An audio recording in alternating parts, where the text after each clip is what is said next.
Hi, everybody. I'm Dan McDermott. Welcome to Google Plus Week, our exciting show about tech news. Um, Talk about a blast from the past. Also known as, we're really desperate for panelists here. My good friend Craig Shipp is here.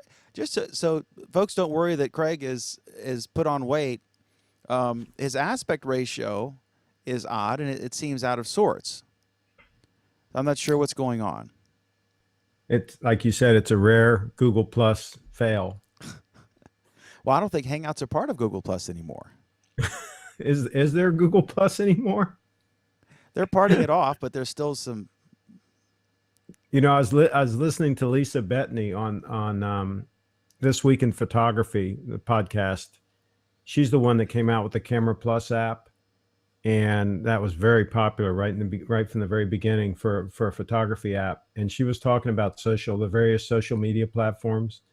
And I mean, she was throwing them all under the bus. I mean, she was talking about Facebook, how she's got 500,000 likes or followers or whatever you call them. And she'll post something and nobody sees it because of the way, Facebook does things.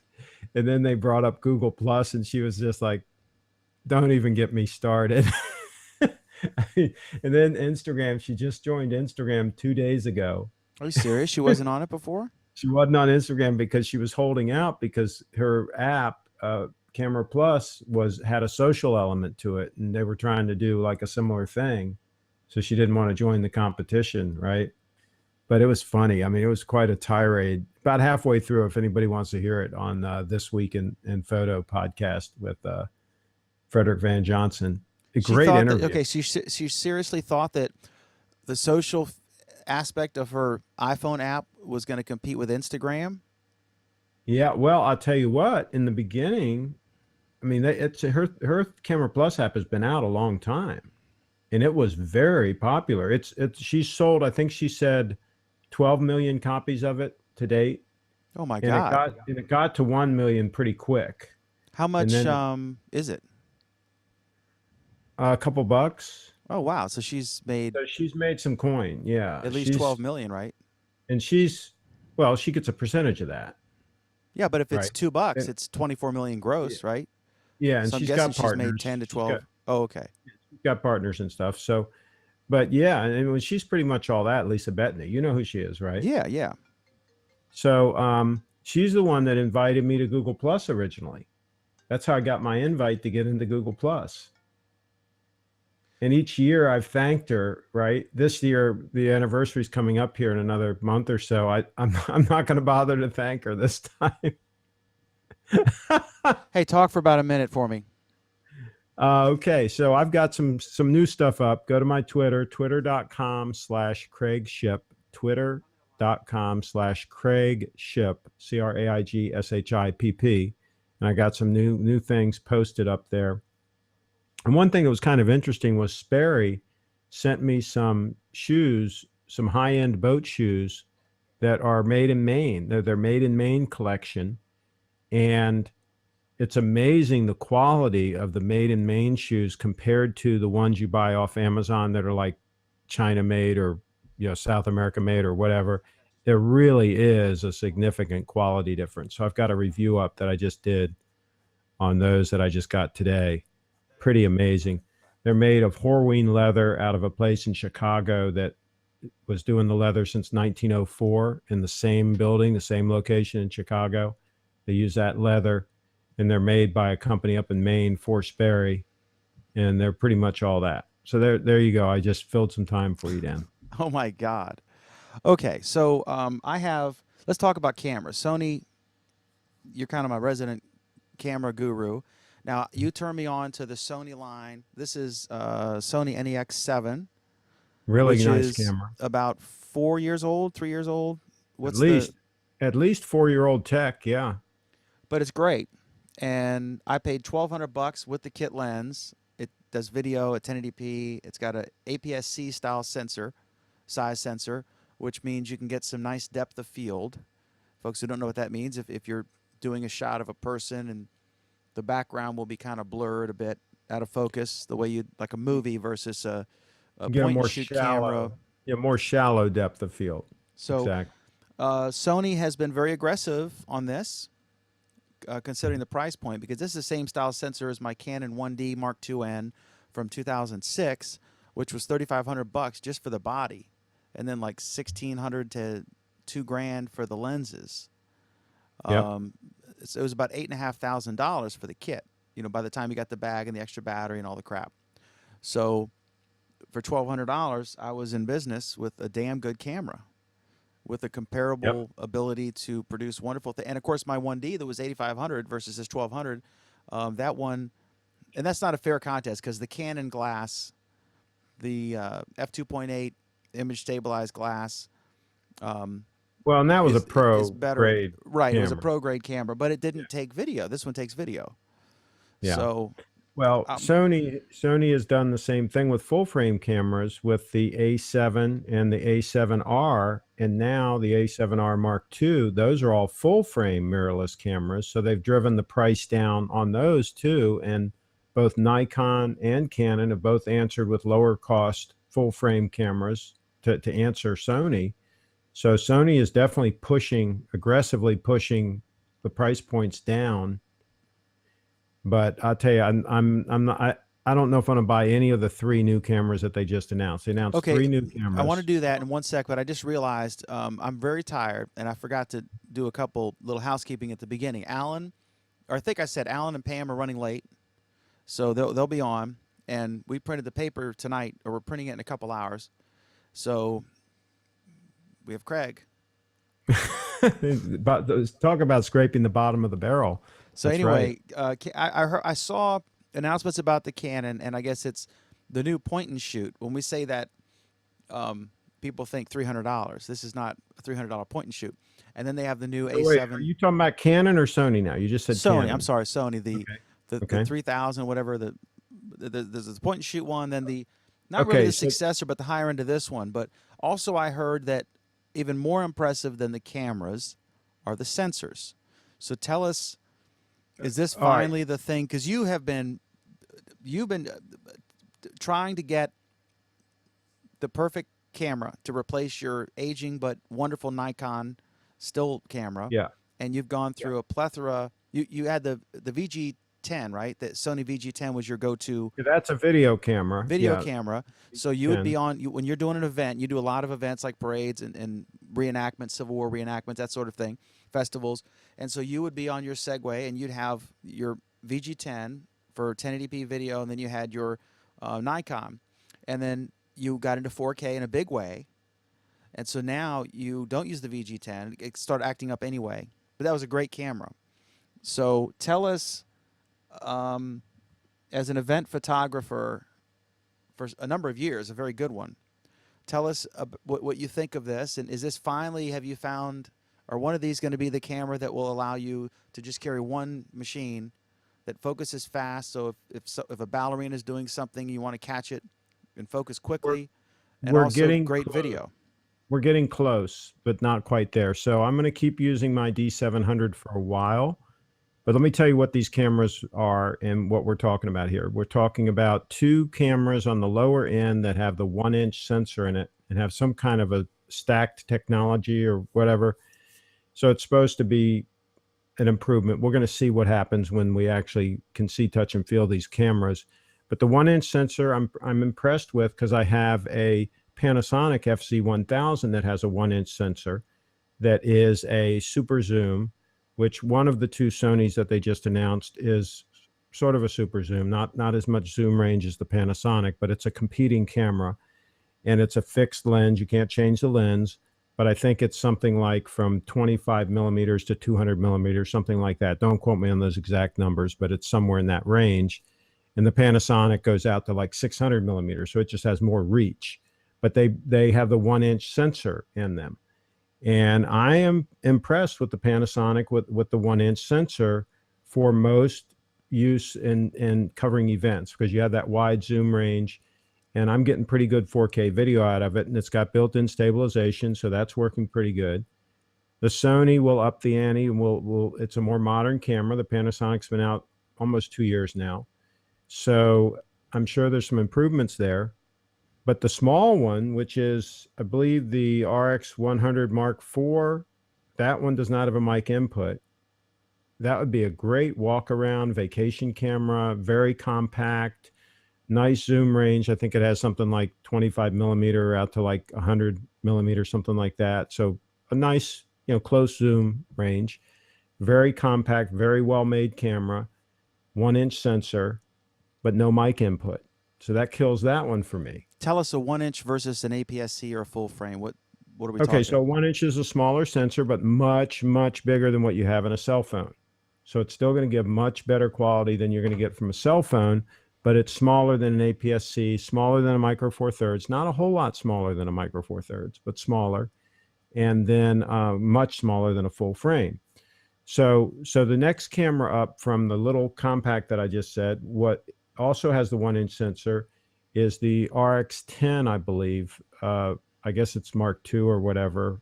So it's a new version of that RX10 camera that's been out a while, and it shoots internal 4K as well. Both these shoot internal 4K, also has the 1-inch sensor. This one has the longer zoom range. It's a bigger camera, and it's more like almost the size of a DSLR, but again, a fixed lens. You can't change the lens, but it has a nice long zoom range, and it's a fast f2.8 through the whole zoom range. So that's an impressive camera. That does have a mic input, okay, and it also has a headphone jack. So that's an option. If I didn't already have the Panasonic FZ1000, which is a very similar camera, I'd be buying the Sony for sure. I'd be pre-ordering the Sony right now. I'm not going to because I already have the Panasonic, and it's performing admirably for me. Now, what I'm really looking for right now is a way to get out from under my D700 and my heavy pro glass, my 70-200 f2.8 lens and my 24-70 f2.8. That's a lot of weight that I carry on my side just to shoot stills, and I can't shoot video with that. So I was interested in the A7R Mark II that they just announced that does internal 4K. But the problem is it only does 5 frames a second on stills, and it's still questionable as to whether or not the autofocus is going to be fast enough for sports, for fast-moving objects. They claim it's a lot better than it was, but if it's like the A6000, which has similar focusing to what this new camera has, I don't think it's going to be fast enough. My Nikon is just insane. I can have a motorcycle riding at me at 60 miles an hour right at the camera, and it's keeping every shot in focus. It's just amazingly fast. These mirrorless cameras, I don't think are there yet. They're getting better all the time. I'm hoping that when they come out with the replacement to the A7S, which was their super video camera up until now, that replacement to that camera will be more set up for video and will be faster, because hopefully they'll keep that one has a 12 megapixel sensor, much fewer megapixels. So hopefully they can get a faster frame rate on the stills.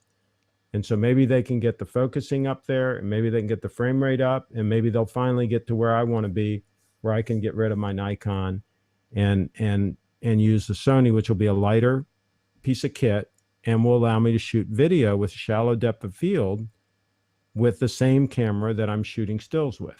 Okay, so when I think of mirrorless cameras versus mirrored, my Canon 1D was a traditional mirrored camera, and the disadvantage was you had to clean it, but it was pretty quick. Well, the advantage of mirrorless is the DSLR is a whole different setup the way it works. It's got a mirror at an angle, and it bounces, and it goes up to an optical viewfinder, and you're actually looking, when you're looking through that optical viewfinder, it's actually going through the lens, and you're actually looking right through the lens to whatever it is you're shooting, and that's optically. Whereas now these mirrorless cameras have an EVF, have basically a TV screen inside the little thing you put your eye on, and you're looking at an electronic image of what you're shooting. And in the early days, when they first started coming out, there was a lot of lag. The quality wasn't that good. They were grainy. I mean, Urani X7 was the first one that was really usable. A lot of them weren't even hardly usable. Urani X7 was probably the first one that I would say is usable, but they've improved them a lot even since Urani X7. So now they're even better than what you have in that NEX7. So they've gotten to the point where the electronic viewfinder is really not holding them back. They're pretty daggone good. And there are a lot of advantages to having the electronic viewfinder. You're actually seeing the picture that you're going to create. And as you change the exposure and all of that, you're actually seeing it happen right on that EVF in real time. And you're seeing the picture that you're taking. If you're looking through an optical viewfinder and you underexpose your picture, you don't know, because what you were looking through the optical viewfinder and looking at was fine. And if you had it underexposed, the resulting picture will be underexposed, but you didn't know that, right? But with these EVFs, as you adjust the exposure, it's actually happening right there on the EVF. So it's pretty cool. So there are a lot of advantages to mirrorless. They're lighter, less moving parts. You don't have all that mechanism all moving for the mirror and all that, and the cameras with the mirrors, so less complicated. So that's why they're thinner and lighter. And of course, you've got the EVF. And since you've got a short flange distance where you mount that lens onto the camera, you can get what's called adapters. And I can take my Sony and I can use an adapter and put a Nikon lens on it. Whereas you can't do that with a DSLR. I can't take my Nikon camera and put an adapter on it and put a Canon lens on it. I can't do that because of the flange distance, okay? So there are a whole lot of cool things about the mirrorless. The thing that's not cool is the focus is not there yet. I don't care what anybody says. They don't focus fast enough yet. And and also Nikon's processing of the raw image, the 14-bit raw file that you can get and all that, I still think is a little bit better than what Sony has. So there's some other advantages on the still side, but they're getting there. So I saw we have a mutual, the guy, New Media Jim. He's one of the top NBC News videographers. And I saw him tweet a couple weeks ago or maybe a month ago. He said, man, is there going to be a DSLR or something that has the buttons and the connections I need? And when I say he's like a big deal at NBC, like when President Obama does an interview, he's the one doing it, right? So he's one of their top camera people. He wants the convenience and stuff. He wants the higher quality, but then he also wants to be able to have the buttons on the exterior, not nested menus. He wants a screen you can see in the sun. He wants the XLR inputs and that sort of thing, the professional stuff. So we're still not there yet. So really, you've got to choose between like 4K cutting edge stuff, or you've got to go with legacy to get the traditional news gathering. So, well, Sony has come out with some pro video cameras that have all the things that you're saying. They're very expensive. The lenses to go on them are fairly expensive. In many cases, you need additional rigging to do some of the things that you just said. Like, for example, if you put a field monitor on there, you'll have to have a hood on it and all that if you want to see it in bright daylight, right? It's not going to look good without a hood on it. So there's all these different things you have to do. But I'll tell you what, I was just the other day, I was at an event, and the performers were under one of these, what do you call the tents that don't have sides on them? Like the pop-ups, the Easy Up pop-ups. They're like $200 at festivals. Costco. So, of course, they're in the shade, and there's hot light all around them, right? Which is the worst case scenario for it's difficult to get them exposed right. Why on earth they're not on LEDs by now is ridiculous. And so, but I'll tell you what, I set up my tripod. I set up the FZ1000. I handed the mic to them. I had all the performers stand close to each other. And since they were all real close, they were kind of blocking the hot light behind them. And I framed it tight so it was just across the top of their heads. So I didn't get the bright light over their head. So the camera did a good job of balancing the exposure. Their faces are all nicely exposed and all that. And I let them share the mic, just hand it from one to the other as they talked.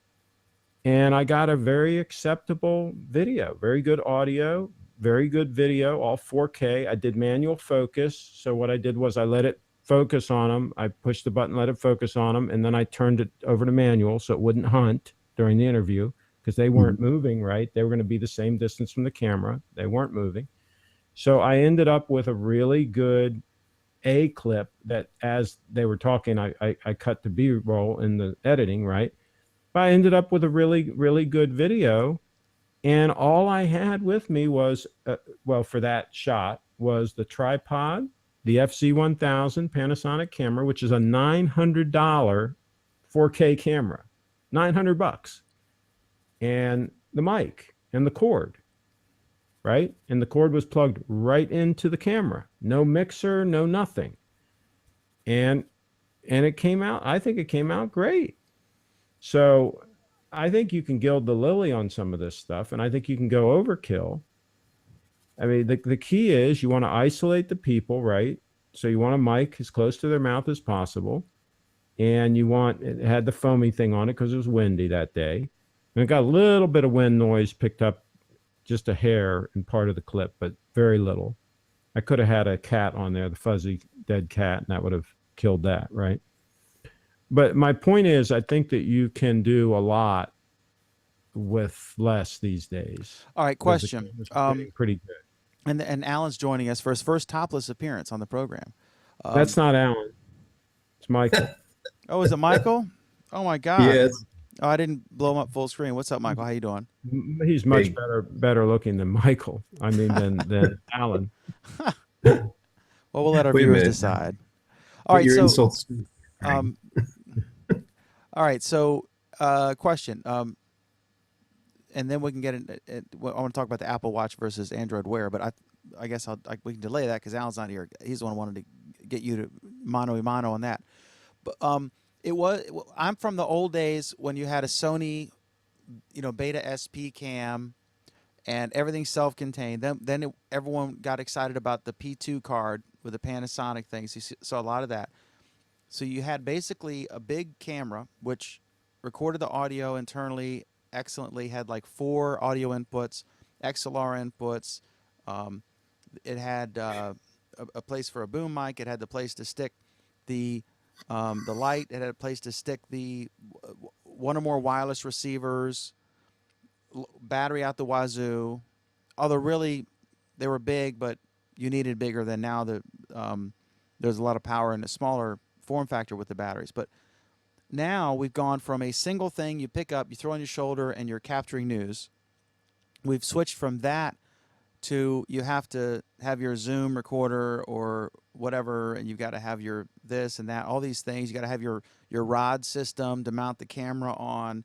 And even when you're seeing like Anthony Bourdain, who has the highest rated show on CNN, and it has like a world-class cinematographer, and they're great. It's a great, I think they're shooting in 4K, but it's a fantastic, not only a show, but the cinematography is fantastic. So they're at the cutting edge of modern television. They still have these freaking rod systems where they've got to mount stuff, and every shoot is a little bit different because you're trying different accessories.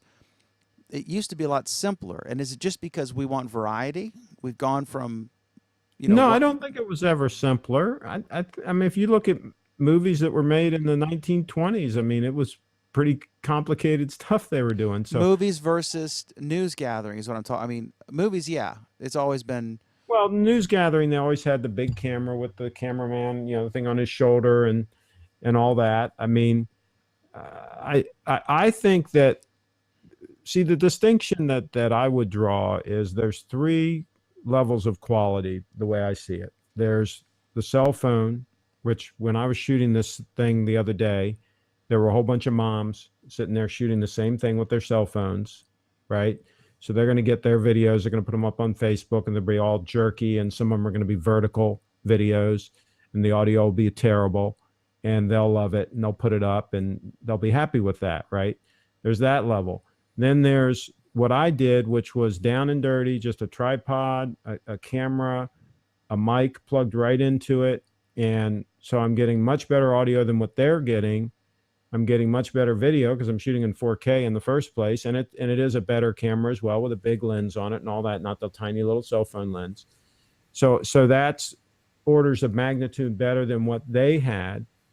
Then there's setup where you have a professional cameraman with a big heavy tripod and a big heavy camera like you're talking about, and XLRs and multiple mics, and hidden lavalier mics and a handheld mic, so that if the wind is too bad in the handheld, they can switch to the hidden, and all this different things that they do, and a dedicated cameraman and maybe even a dedicated sound man taking care of the sound.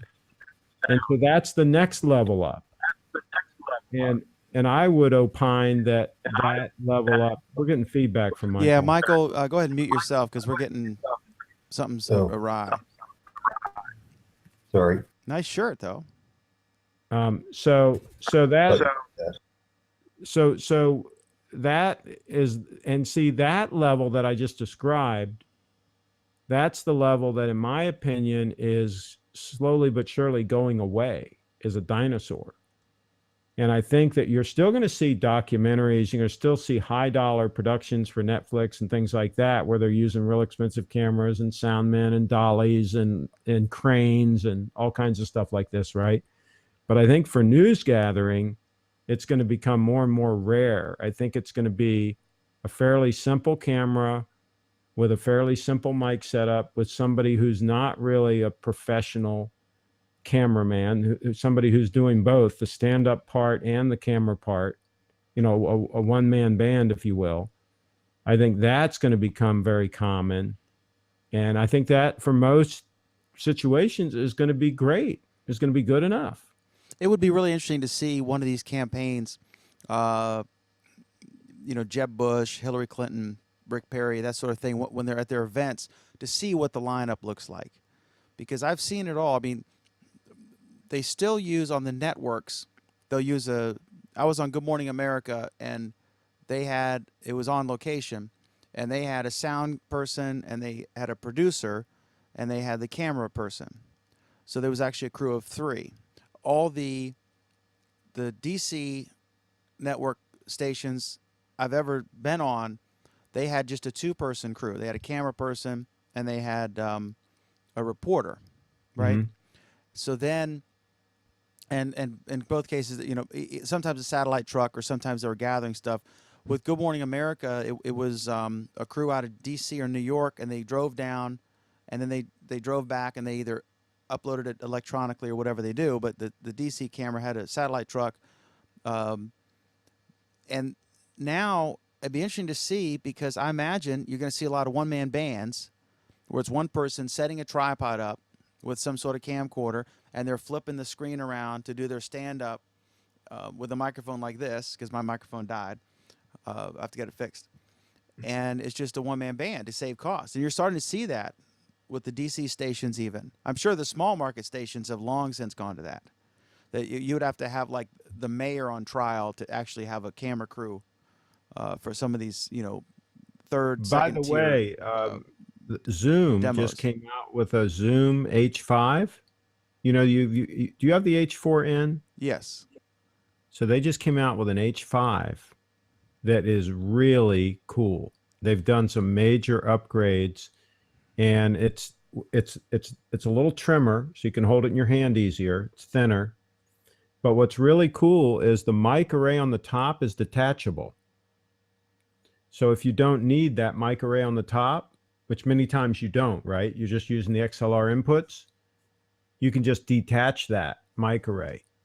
And then they have other attachments you can put on it. They've got like a boom mic and other attachments you can put on instead of that mic array that's on yours, that's fixed, right? Yeah. So, and they also upgraded the level controls and all, made them easy to access, and they just really did some well thought out upgrades to it. I don't have that one, but I do have. This is the H4n, just to show you. It's an audio recorder, and this is like what, about a $200 unit, $250? What is it? I think it was a little more than that when you got it, but they probably come down now that the new one's out. But yeah, they're very affordable for what they are. Yeah, and it's plastic, but it's a nice heavy, rubbery feeling on the back, so you won't drop it as easily. It's got XLR on the back. This is the H4n, not the new one he's talking about. But it's very good. It's not. It's a prosumer audio recorder. The pro ones are thousands and have like built-in time codes to match the video. If you're doing House of Cards or Orange is the New Black, that sort of thing, then you would use a $2,000 to $5,000 audio recorder. and they usually have they're on the back or the side of there's a sound guy, and they're all connected with wires and stuff. But yeah, Zoom makes a good product for the money. This absolutely, Craig, correct me if I'm wrong. I think the audio I get from this is up there with NPR. I mean, it doesn't get Oh, any it's better. fantastic. Oh, Yeah, it's absolutely fantastic. You got a good mic plugged into it, you're good to go. I don't think it So gets there, any better. It's super quiet. It'll pick up the room, of course, but then you're a victim of your microphone. But it's super quiet and just really crystal clear. So, all right. So I see a Rich had comments. The return of Craig Shipp on Google Plus Week means ratings. Indeed. yeah, right, right. Yes. It means it's really going down the tubes fast, is what it means. And then I'll check the. We're good there. Yeah, they're waiting for Alan to come on. And then Brian wants to know, what purpose does Google Plus have to offer? That's a question we've been asking ourselves for several years. But no, seriously, No, no, he didn't really ask that, did he? yeah. But Brian Stanley. But anyway, Well, Lisa Bethany said, "Don't even get me started on Google Plus," and she's the one that invited me in. Oh boy. is her app still all that? Oh my gosh, Camera Plus is great. It's camera and then the plus sign. And she just rolled out a new app called VEE. It's a video editing app for the iPhone and the iPad. And talk about a dead simple video editing app. I mean, this is for like people that just know nothing. And they launch the app and you sit there and you shoot clips, right? In whatever particular order you want, just shoot the clips. And then you can sit there and very easily trim them, trim off a little bit here, trim off a little bit there. And then you can take your finger and put them in whatever order you want, right? And then you can also tap on it. You want to copy a clip. And I don't know why you want to copy it and have a duplicate, but you can do that and then grab that and drag it to the end if you want to repeat something or whatever. You can do slow motion, excuse me, you can speed it up. All very easy interface. Now, she just rolled it out, so you can't put text lower thirds on it yet, but she says that's coming. So there's some features that aren't in there yet, but she's kept it dead simple for people who want to shoot multiple clips and just combine them into a video, which I think is great because so many people just shoot a video of like 5 minutes of whatever, and it couldn't be more boring, right? This way, you shoot a little bit at this angle, and you take the camera and get real close and shoot a little clip at this angle. You get over here and shoot a clip. And now all of a sudden you can put together something that looks like you had multiple camera angles, and you put together something a little more interesting. So that's what she rolled out recently. And that's the latest app that she's pushing. Okay. So I downloaded it and I played with it. It really is quick and easy to use. All right, so we're killing time waiting for Alan and possibly Pam. Pam is iffy. Should I give a preview troll on the watch, or we should wait until Alan gets in? Well, what I wanted to ask if either of you guys has a clue, because there was some new. I'm going to delay on the watch because I really want you and Alan to go after go head to head. But this trade thing, the fast track and the Pacific thing, and I have not followed it in depth because it would probably take me an entire weekend of reading. But I followed it to some degree, and apparently it fell apart today. But they have 2 days to resurrect it, and Nancy Pelosi came out, and it's not looking good. And Elizabeth Warren came out and said she thought it was bad, and then the president had a. Well, isn't it the Republicans are for it and the Democrats are not? And not well, if that were the case, it would pass the House, but they said the votes weren't there, and the Republicans have a majority. Even some of the Republicans are not for it. Yeah, and it's a secret thing. So if the politicians want to see it, they have to go to a secure room and look at it. Give us so you don't really even know what it's about?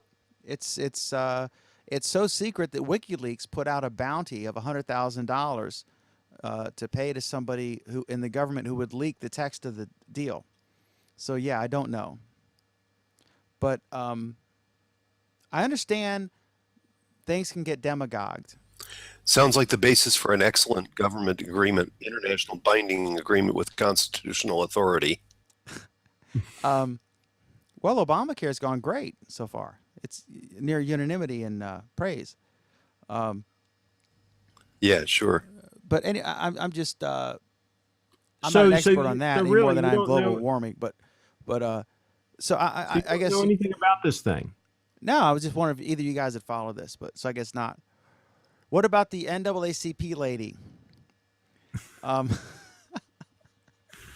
I don't know what to make of this. Apparently, um, She's a trans ethnic, yeah. right?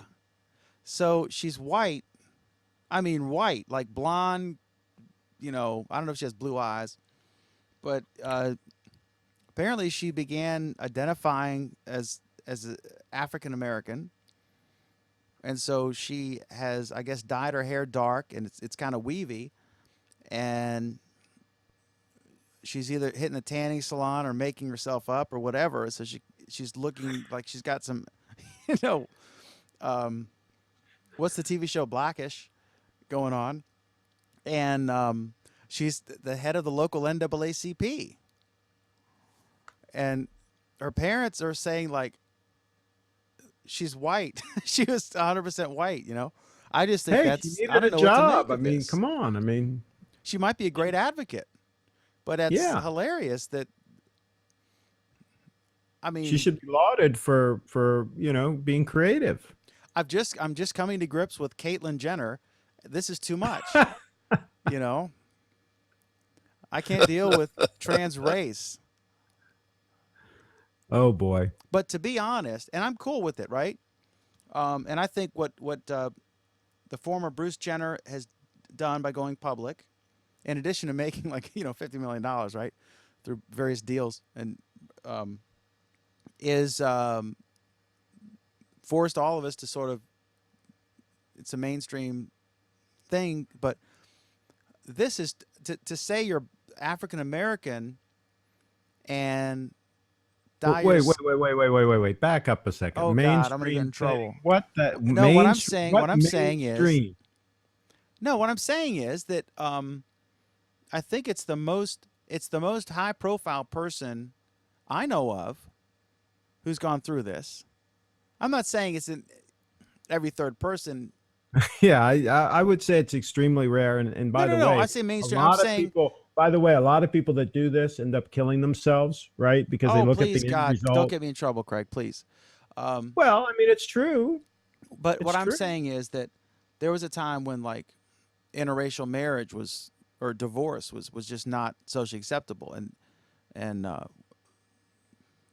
I Those might have been better times. Yeah, oh my when God, people actually oh honored my their God, commitments. Can you imagine that? oh my God. Okay, so anyway, Till death do we part, and actually meaning it. That'd back be to something.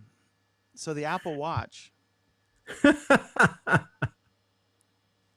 So I was working out in the gym, and there's all kinds of stuff, and there I can like hold the thing, and I was doing I did 30 minutes on the elliptical, and then I did 30 minutes on a treadmill.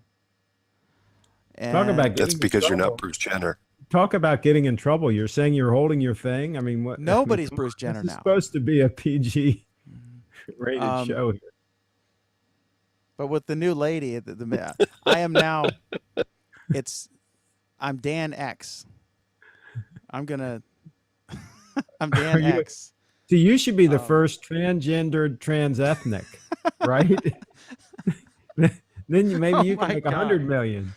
I'm not. I swear, I'm gonna get. Oh my God, I'm gonna be like. There's gonna be picketers outside. It's a good I'm thing. trying to be a team player here and learn all the new lingo and accept everyone for who they are. All I can say is it's a damn good thing nobody's watching. That's all I can No, we got say. enough viewers to hit To copy get in and trouble, you got enough to yeah. get in There's trouble. enough for. I don't know. I mean, I'm trying to live how you want to live. I'm a libertarian. I'm cool with it. It's just new and different to me, but that doesn't mean Um, but the transracial thing is just that's insane. I mean, to I don't know. Um,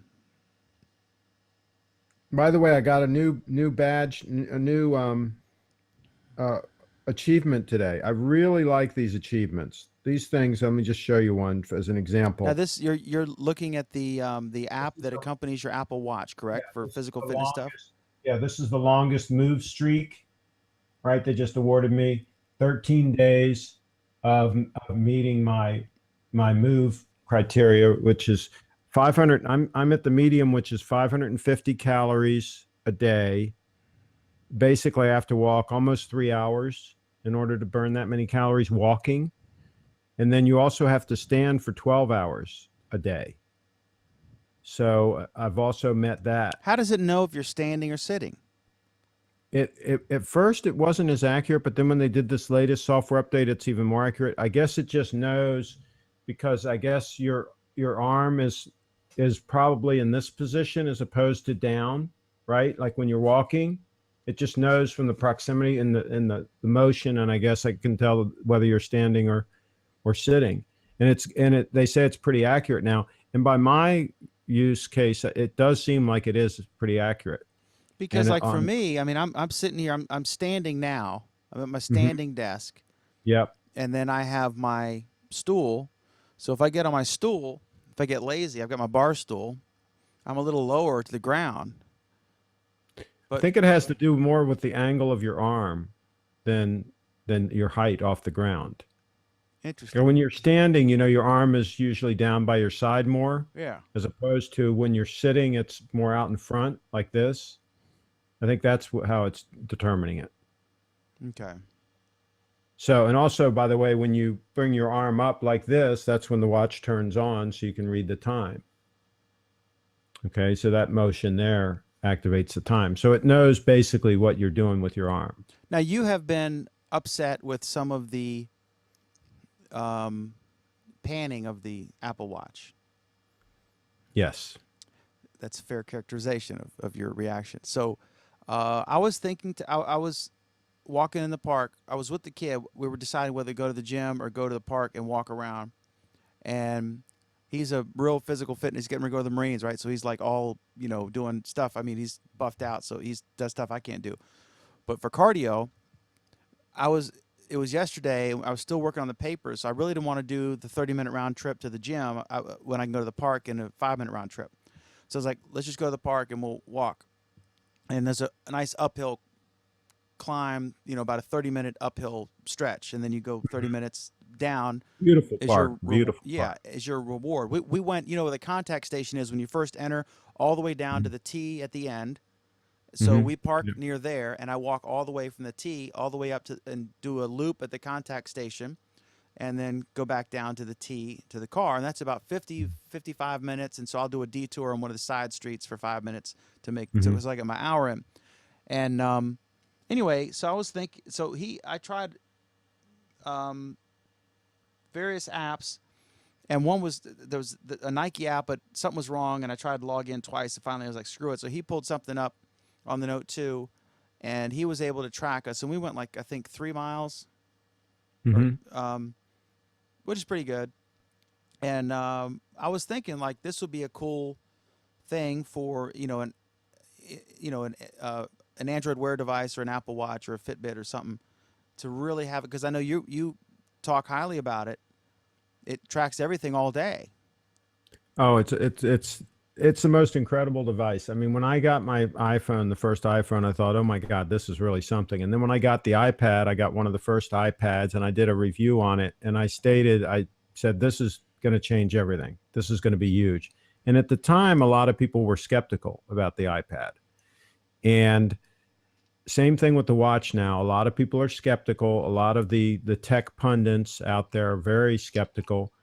And there's a new term. I'm going to call it technology correct, right? You got political correctness and you got technology correctness, right? So it's correct to basically, anytime you get a chance, trash Apple, and specifically any kind of new technology that comes out. If you can find holes in it and ways to trash it, then trash it. And by no means accentuate the positive things about that item. right? Well, let's be fair. Apple folks do this to Android devices as well. It's a two-way street. Yeah, but Android's junk. So, okay. So anyway, Evidence. here's the deal. Here's the deal. This watch is absolutely amazing. I mean, the quality, the construction of it, everything about it, they have hit it out of the park. Even the comfort of the band itself, it disappears on your wrist. You don't even know that you have it on. The way you control it, everything about it is just first rate. I mean, even the quality of the watch face. Now, the one thing I'd like to be able to make it stay on longer, right? I'd like to be able to go into the settings and have more control over that sort of thing. But again, this is a first gen. They did one software update, but basically, here's my take on it. If you are wearing a watch, which I recommend everybody should wear a watch unless you're sitting at the desk all day and you've got a computer with the time on it, then you don't need a watch. But if you're active and you're out and about a fair amount of the day, and if you're productive, therefore you need to know what time it is because you probably have appointments or phone calls you need to make or somewhere you need to be if you're productive, then you need a watch. If you're not productive and or you sit at a desk all day long, you don't need a watch. So let's say you're in that category where you need a watch.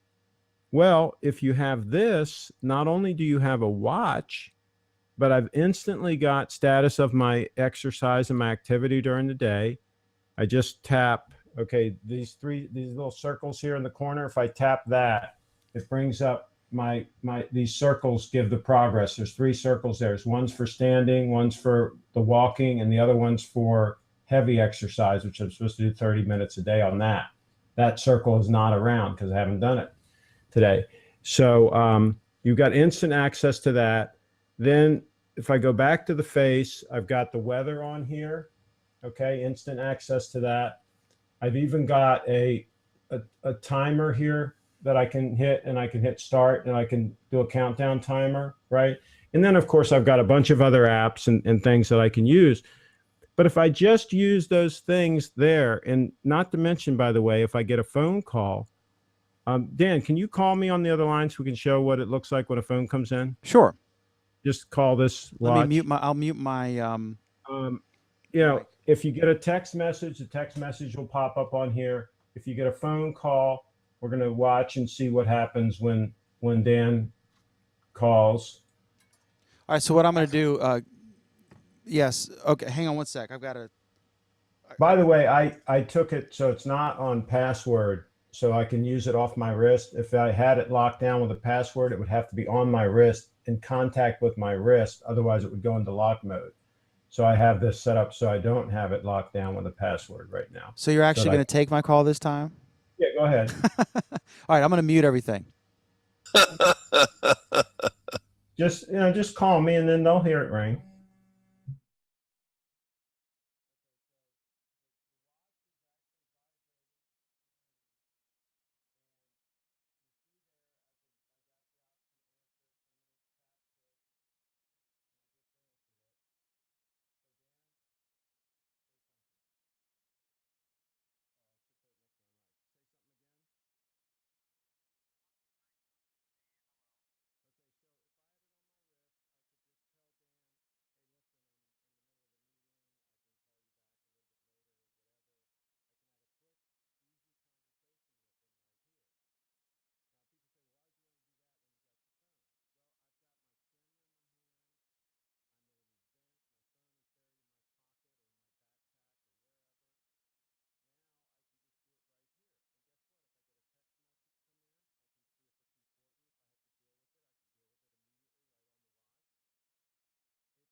engine or whatever the heck it is.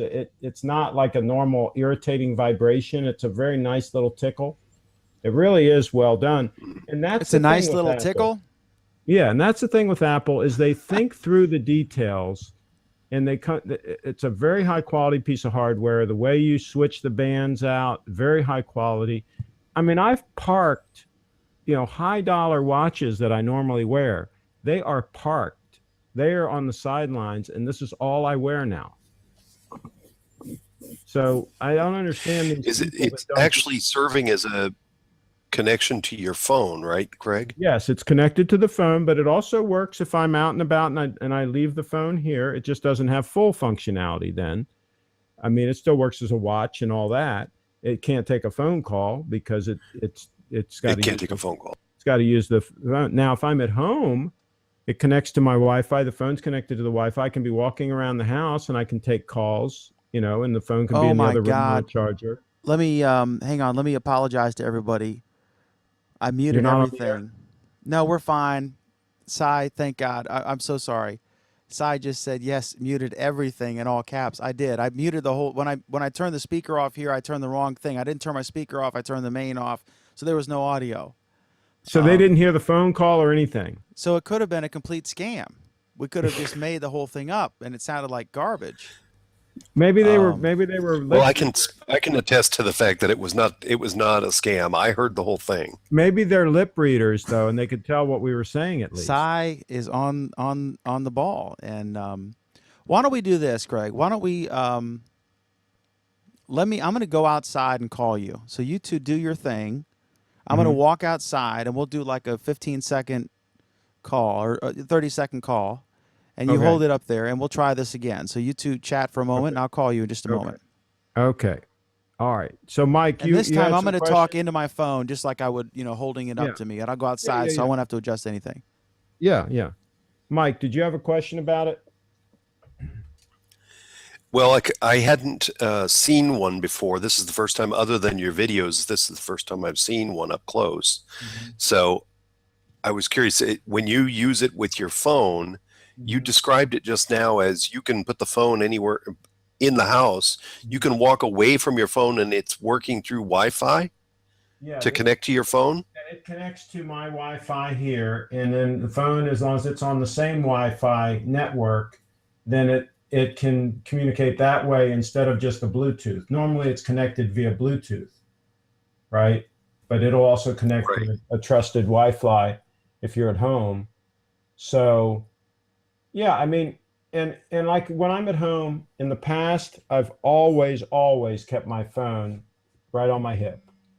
Right now, okay, I'm getting the vibration. I'm going to tap here. You can see here it's showing you. Now, normally I would raise my wrist and I would see the same thing without having to tap. And I just gently touch there, and I've just answered the call. All right, so I'm going to take it back to my mic here so you can hear Dan. Right. This is Dan. Okay. I'm calling the watch. Yeah, so we've got Dan on the watch, and so basically you would take a quick call. You would tell the people, hey, listen, I'm in the middle of doing whatever. I mean, the reason you're taking the call on your watch is because you're busy, right? Otherwise, you would use your phone and answer the call that way. But let's say you're out and about or you're whatever, and you just want to deal with the call real quick. You just take it on the watch, tell them, hey, listen, I'll call you back in an hour, or you deal with the problem real quick, and then you're done with it. Whereas if you had, let's say you had your phone on mute and it was in your pocket, you might not even know you even had a call. And it could have been an important Hey, Greg, call. hold me up to the mic so they can hear me real quick. Yeah, and they can hear you. I'm walking outside, Mhm. and I turn my flashlight on the phone first just to see if there's any bears out here. And so I'm just kind of wandering around. Mhm. And Greg, you really can't tell. It sounds like a good connection, but simply that he's on speakerphone, Yeah, which he is, right? Because he's talking to the watch. yeah. So it's certainly usable, and you wouldn't really know unless he pointed out, like, hey, by the way, I'm talking to you on my watch. You're like, whoa. Yeah, and my point is, like, you see, I can mute my phone, and then the call still comes in on the watch, but it's a slight vibration on my wrist. It's not a loud thing, right? And so if you're in a situation where you might be expecting a call, but you don't want your phone ringing, You can put your phone on mute, leave it in your pocket, and now you can see that call coming in on the watch and decide whether or not that's that important call that I actually need to take or not. And if it's not the one you want, you just hit dismiss and it goes right into voicemail.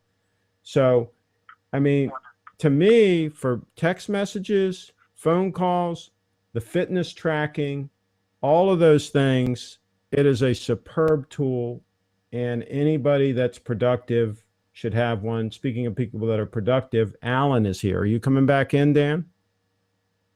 Yeah, I'm coming in. And when you say, it's not fair to say productive. In my case, if you're someone who... Are you coming back? Are you walking back?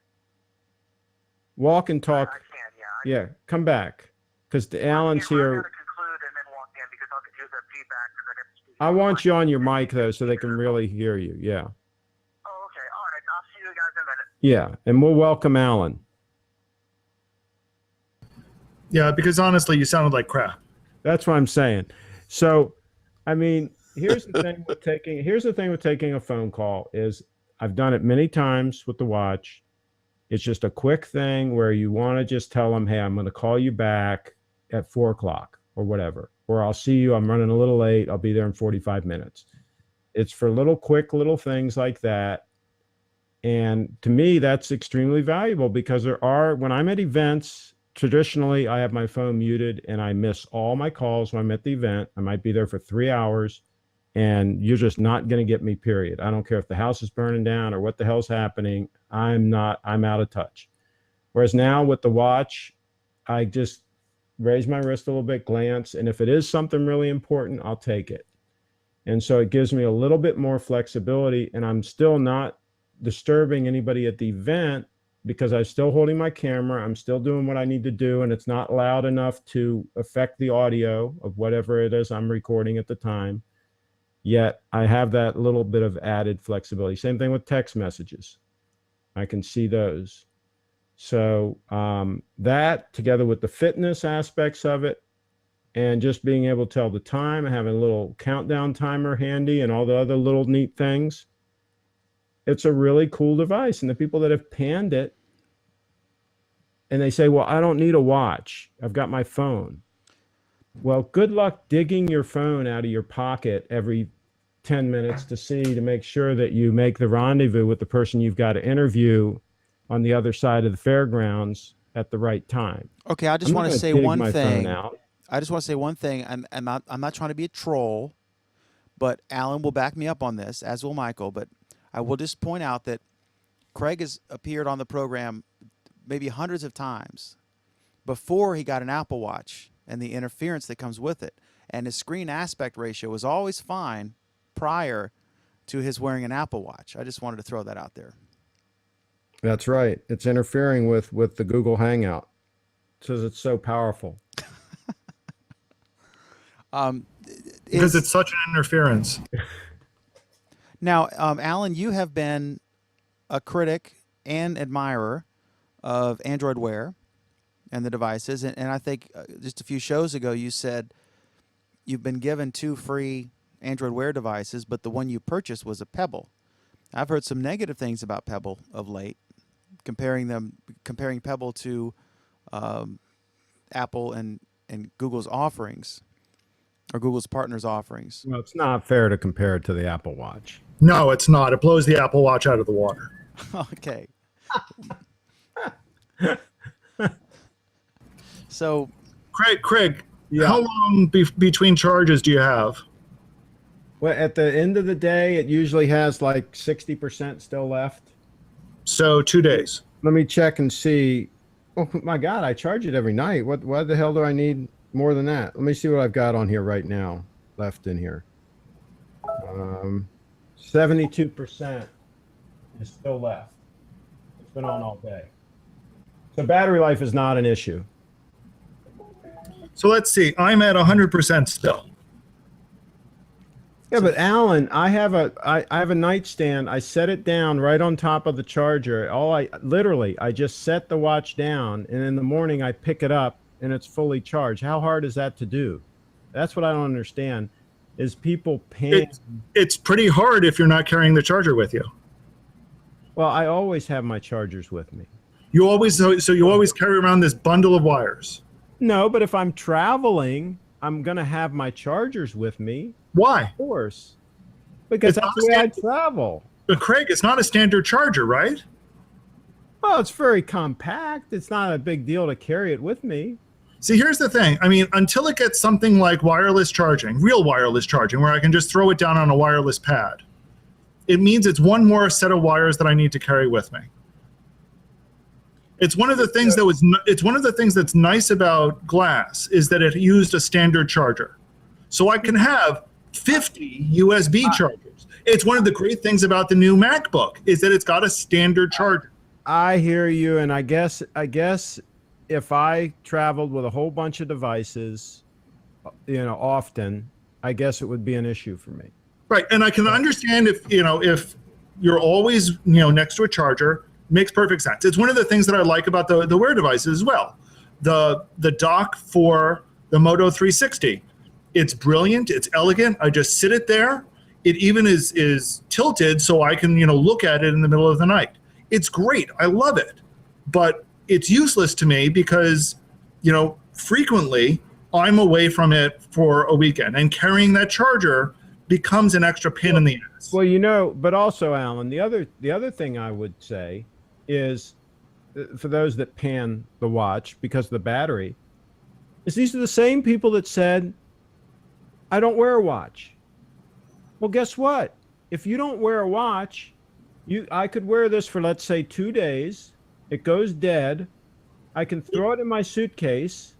And then when I get home a week later, I could charge it. I'm back where I started anyway. You said you weren't wearing a watch in the first place. Well, if you're not wearing a watch, you obviously don't care about recharging it. Well, my point is, at least I had 2 days of use. Is my point, which is before I had the watch, I had 0 days of use because they said they never wore a watch.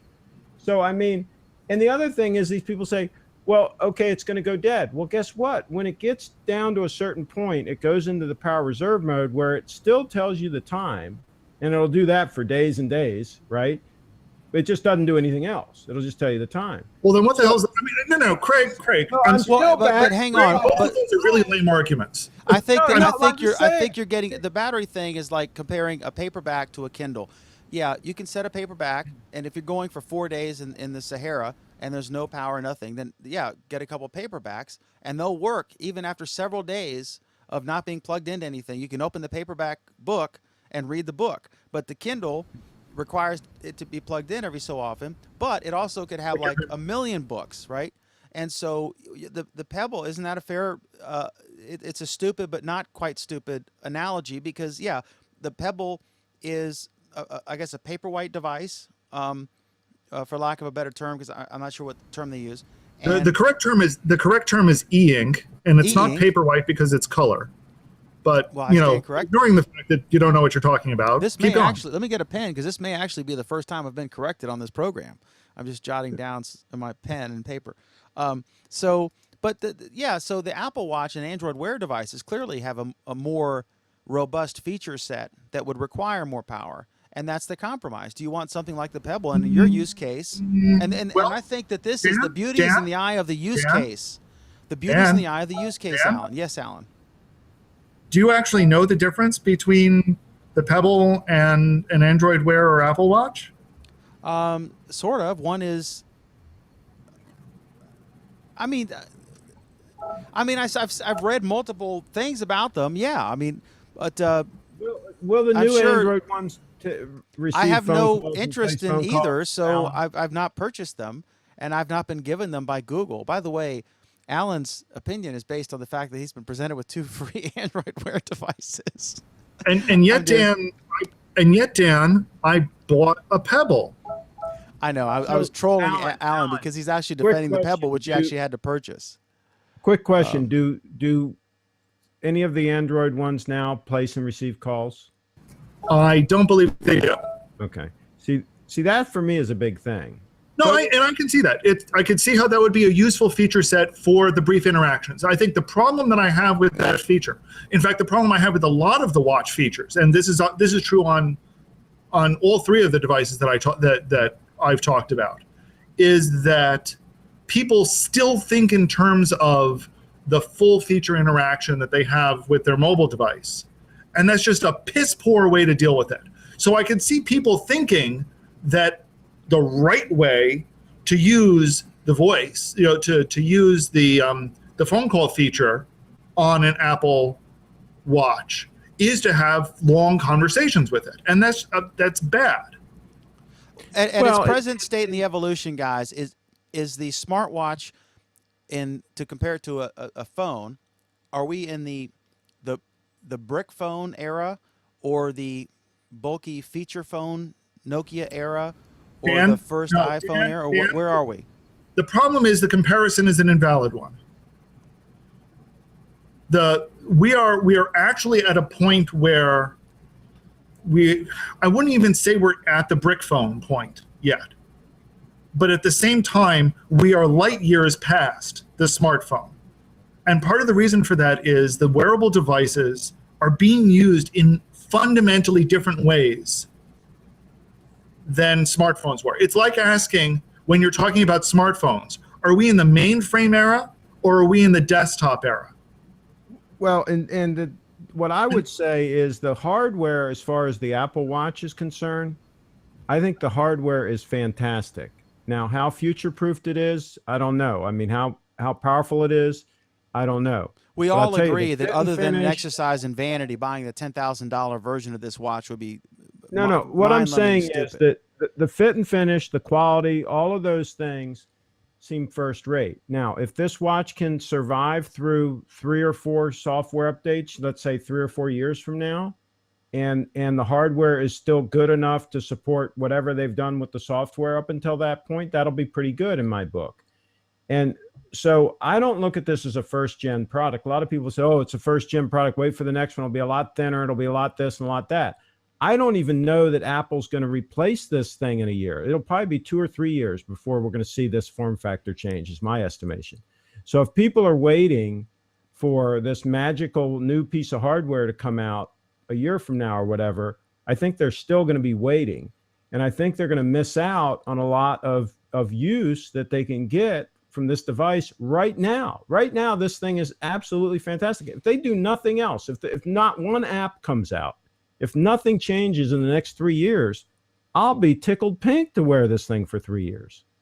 Plus, So- the build is vastly more important with a watch than it is with a phone, because, and it irritates me to no end. Apple and Android, they all, Android manufacturers, they all talk about how wonderful they're, we have steel or whatever backing, and it's this beautiful color or whatever. And then the first thing you have to do is get a case, because if you drop the damn thing, you diminish don't the have a value, case and on they my can't phone. withstand. Here's my phone. I don't have a case on it. I've got a 2 back years case, old. and I have both. I mean, I have, I've Mine's got, 2 years old. I actually pulled this out from fine. storage. This is my BlackBerry Tour from, I don't know, maybe 09 or something. Mhm. But and so I've got an iPhone, I've got Android phone, I've got an iPad, and I've got Nexus tablet. So, and I love both. And I got both so I could. For years we bantered about if you don't know both, you can't be fair. But the first thing the guy told me when I got the iPhone is he said, you really got to put in a case immediately, because it was the Sprint lease deal where you get a new one every year. So I got the newest one every year, and you pay a lot for it. But he said you get a couple nicks in there, they're going to charge you, a couple $100 when you switch. And so I'm like, what is the point in even choosing between gold or gray or white if the first thing you freaking have to do is buy a big plastic safety case to cover your device, which makes the slender form factor irrelevant, which makes the color irrelevant. I mean, what Dan, the it's hell? just like the little old lady that has the plastic covers on her furniture, right, for 30 years, and then she dies, and they take the plastic covers off, and the next guy enjoys the fantastic fabric, right? So here's the deal.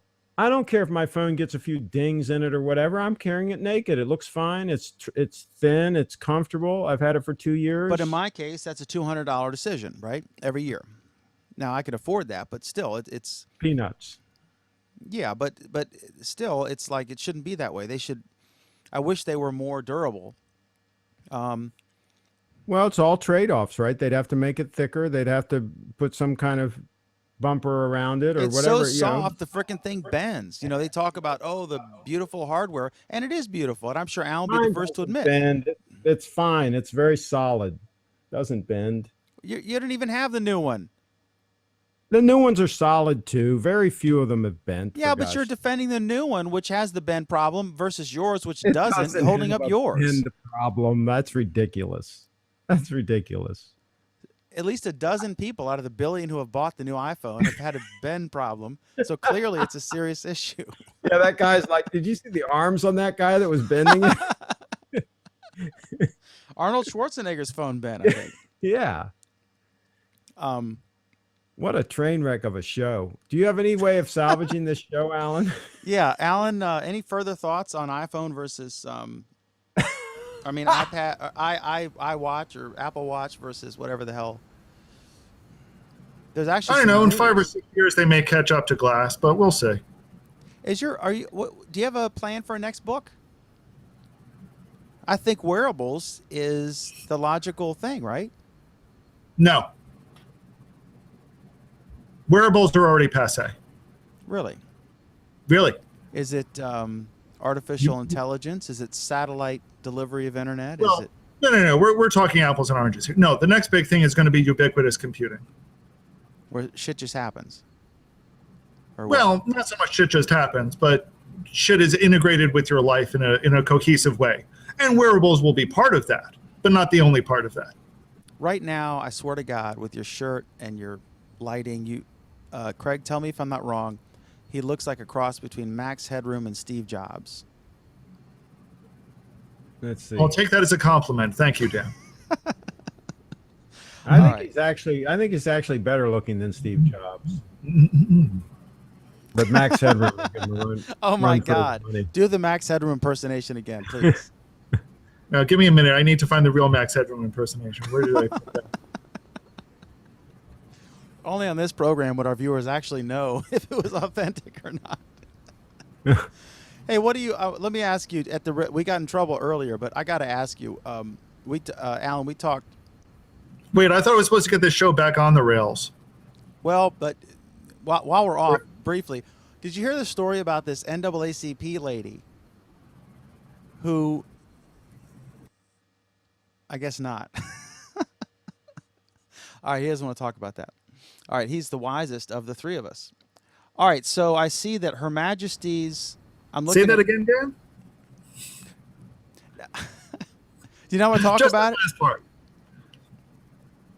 Off the rails, or he doesn't want to talk about it, or which part? No. Never mind. All right, so Do we have any comments? yeah, we do. I was holding them because when I click the thing, I got to hold it there. All right, I have a spam person who said, "What's up?" Looks like a beautiful Filipino person. All right, now audio's back on from my previous fail. And then after seeing all those new Android phones and using Apple Watches of colleagues, I am still pretty satisfied with my Pebble because the battery and it just lasts for nearly a full week, and I have all the notifications I need on my phone since I have on my phone. Anyways, it's in my pocket. It's just a decision if I take it out or not. Refusing a call works on the watch itself or taking it on the Bluetooth headset. Andreas also says this happens when you travel with products with batteries. And then hopefully there's no autoplay Right, audio. Right. Oh, wow. Look at all these Two batteries. things before we get too far afield. The first is, yes, it happens when you travel with products with batteries. The nice thing about most Android phones and about where we're seeing probably where everything is going to be going to, it looks like Apple's on board with it this time, is the fact that almost everything has USB connections for power. So I don't need to carry around a ton of special adapters. I just need to carry around a ton of USB cables. And if I'm missing one, I can pick one up for 50 cents at the local gas station. So it's trivial to recharge my glass, to recharge things. It's more complicated to recharge my watches because they require special power adapters. Now, we'll see this change if we see wide adoption of wireless charging, which is a good thing. Maybe some of these will actually pick, maybe some of these will pick up USB connections, but I doubt it. And in the meantime, having something with an incredibly long battery life is good. So Dan, I'm going to share my screen. So I want to demonstrate here. This is a video that I made that shows how hard it is to charge an Apple Watch. You ready here? I'm going to run this for about 5 seconds. So No audio, this. please. Ready? No audio. Okay. Oh, it's you. Okay, that's fine. That's it. That's done. Did you see that? So you set Yeah, it down, Craig, and I get that. But here's the thing. You need to carry around that charger. Look, here it goes again. Watch. I'm going to show it again. Watch how hard this is. Watch. Yeah, Craig, Done. everything else does that as well. Really. Andreas Dorfer also says, "I want finish and quality. It will be neither of those watches." Sorry. What's this now? Andreas says, "I want finish and quality. It will be neither of these watches." Sorry. Let me tell you something. This sounds like someone after your own heart, Craig, because you're a big. I own some of the finest watches ever made, and this Apple Watch is every bit on par with those watches. Period. It is the fit and finish and the quality is amazing. The tolerances on the band. Let me show you when you change this band. Okay. I don't know if you can see that or not. I'm going to push in this little button here. And I'm going to grip it on the side here. Okay, now that's sliding out. See it sliding out, the band? Okay. You can switch those, right? Very tight. I mean, the tolerance is just like, you couldn't put a hair in there, right? And it just flicks in and it just snaps into place. Just that little tiny button there is all that I push to release that. Now that is the Sport Edition. No. And this is the Apple Watch. This is in stainless steel. Apple Watch. Okay. And I mean, there's not a run, drip, or error anywhere. It is the quality, the fit and finish is as close to perfect as I've ever seen.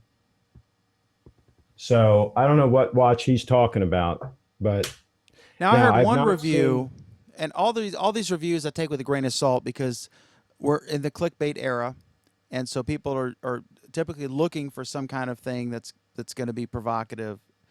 But the person wrote and complained about some of the things that have been complained about glass, where this watch is too non-subtle. It's too in your face. It's too spacey, and it's going to become out of fashion as quickly as it became. See, I don't understand the fashion thing. I don't buy that angle at all for the simple reason that it's still fashionable to have Apple earbuds. Well, but I mean, I don't think this is fashionable anyway. This is a tool. It's what we call a tool watch. I mean, it's like if I'm wearing a diver's watch, if I'm wearing a Submariner Date diver's watch, it's a tool watch. It's not a fashion statement. People might think, well, I'm showing off because I have a tool watch on. Well, it's a watch that you're using for a function. That's all it is. It looks reasonable. Okay. It's not overly fat. And that goes to his other point, which I think both Craig and I would heartily agree with. And that's that, the micro interaction aspects of these devices is crucial. That's, what they're there for. They're not meant to be heavy interactions. That's what your phone is for. That's what your desktop is for.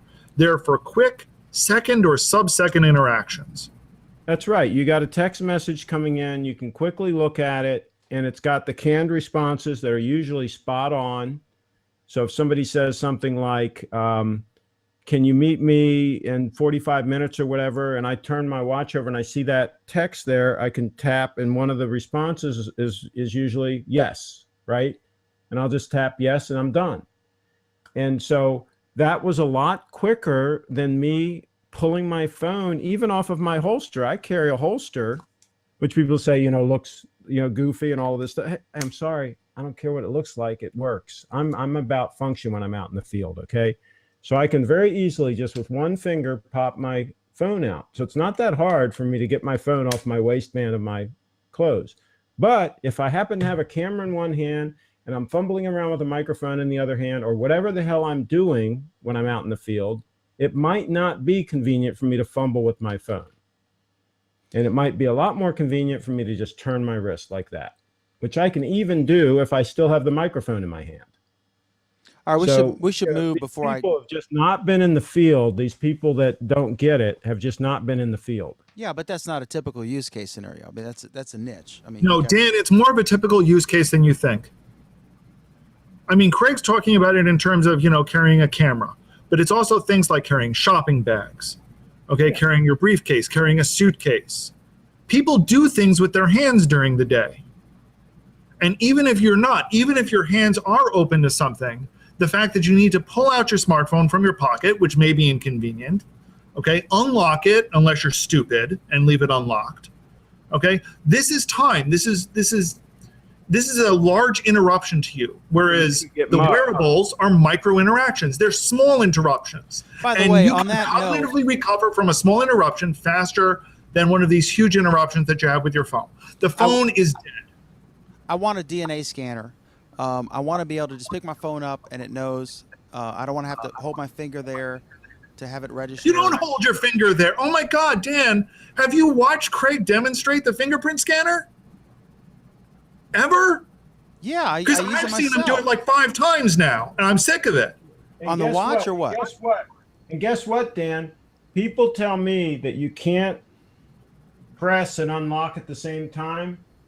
I just did it. Yeah, but it doesn't work all the time. If you're working out and you sweat on your That was finger, for me. Oh, there. If your finger's wet, that's right. You're right. right? That's All a bets problem. are off. If you're working out, or if you're, and that's often the case when it's because it's in my pocket or whatever. That's or another reason for the watch. But that doesn't. I wish it just knew. I wish it was more intuitive and knew that it's Dan McDermott's phone and it's Dan trying to answer it, and it's not in my That's pocket how anymore. the watch works, Dan. Because Well, that's what Dan, 2 things. 1, that's the beauty of the watch, is that you can interact with the watch instead. 2, it's even better since now all of these devices let you pair between your clunky old phone and your new hotness wearable, so that if you pick it up and you're wearing that paired device, it knows it's you. And Dan, the way that this knows it's still me is it's touching my skin.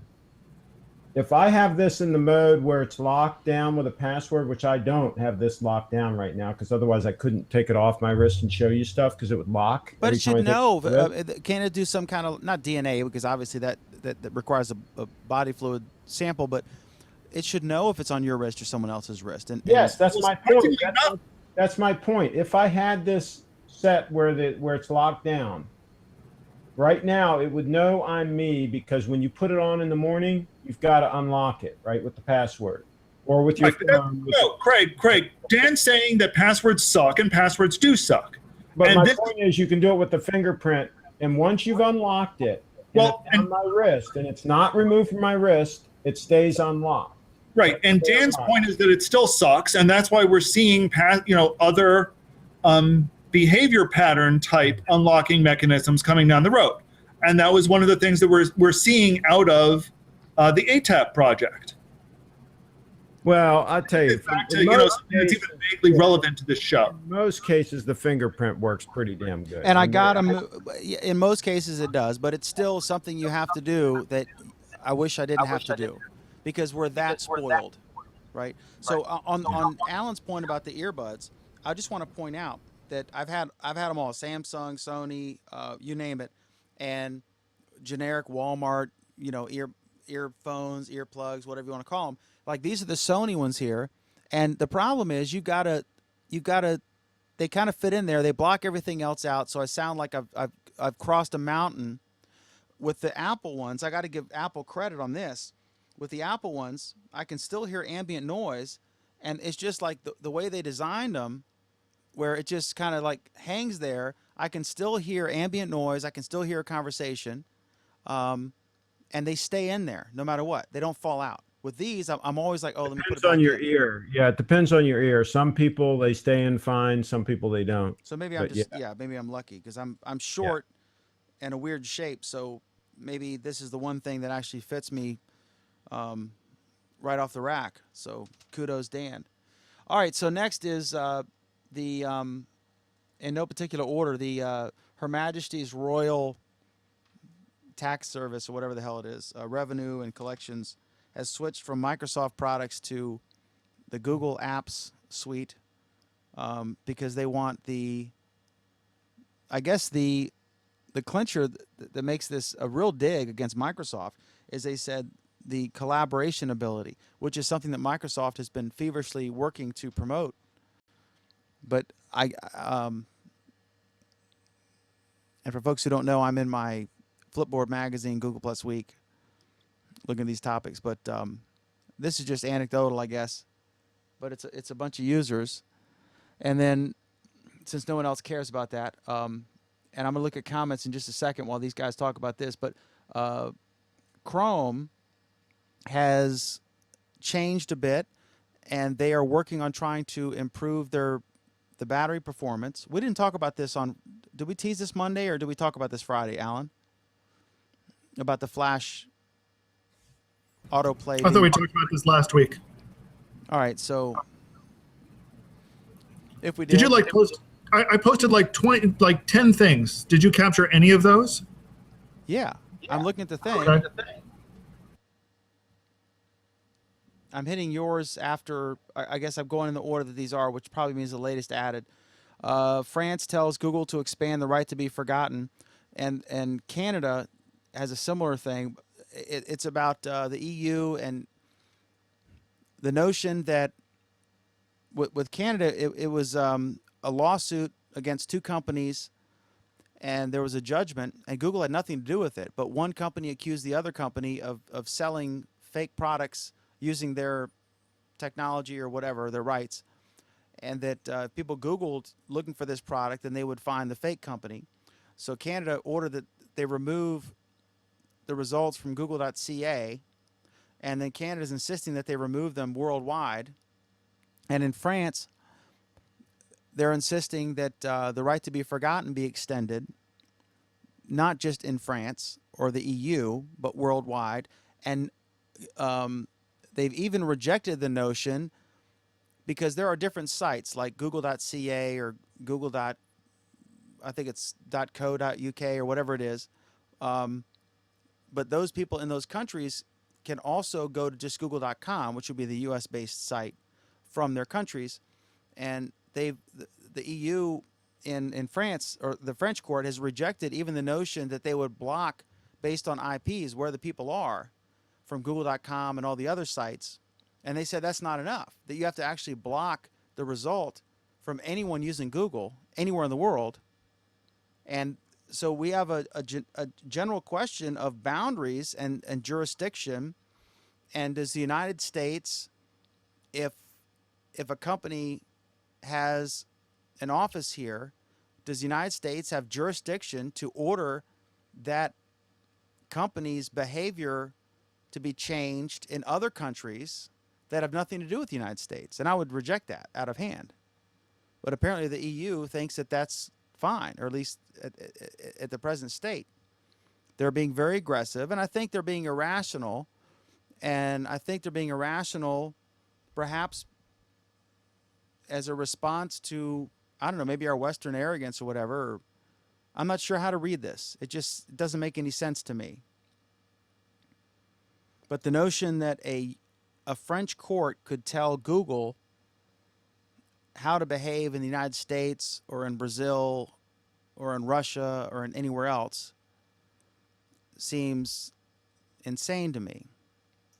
Maybe if any of our European friends are watching, they can opine and give me a different perspective that I've missed.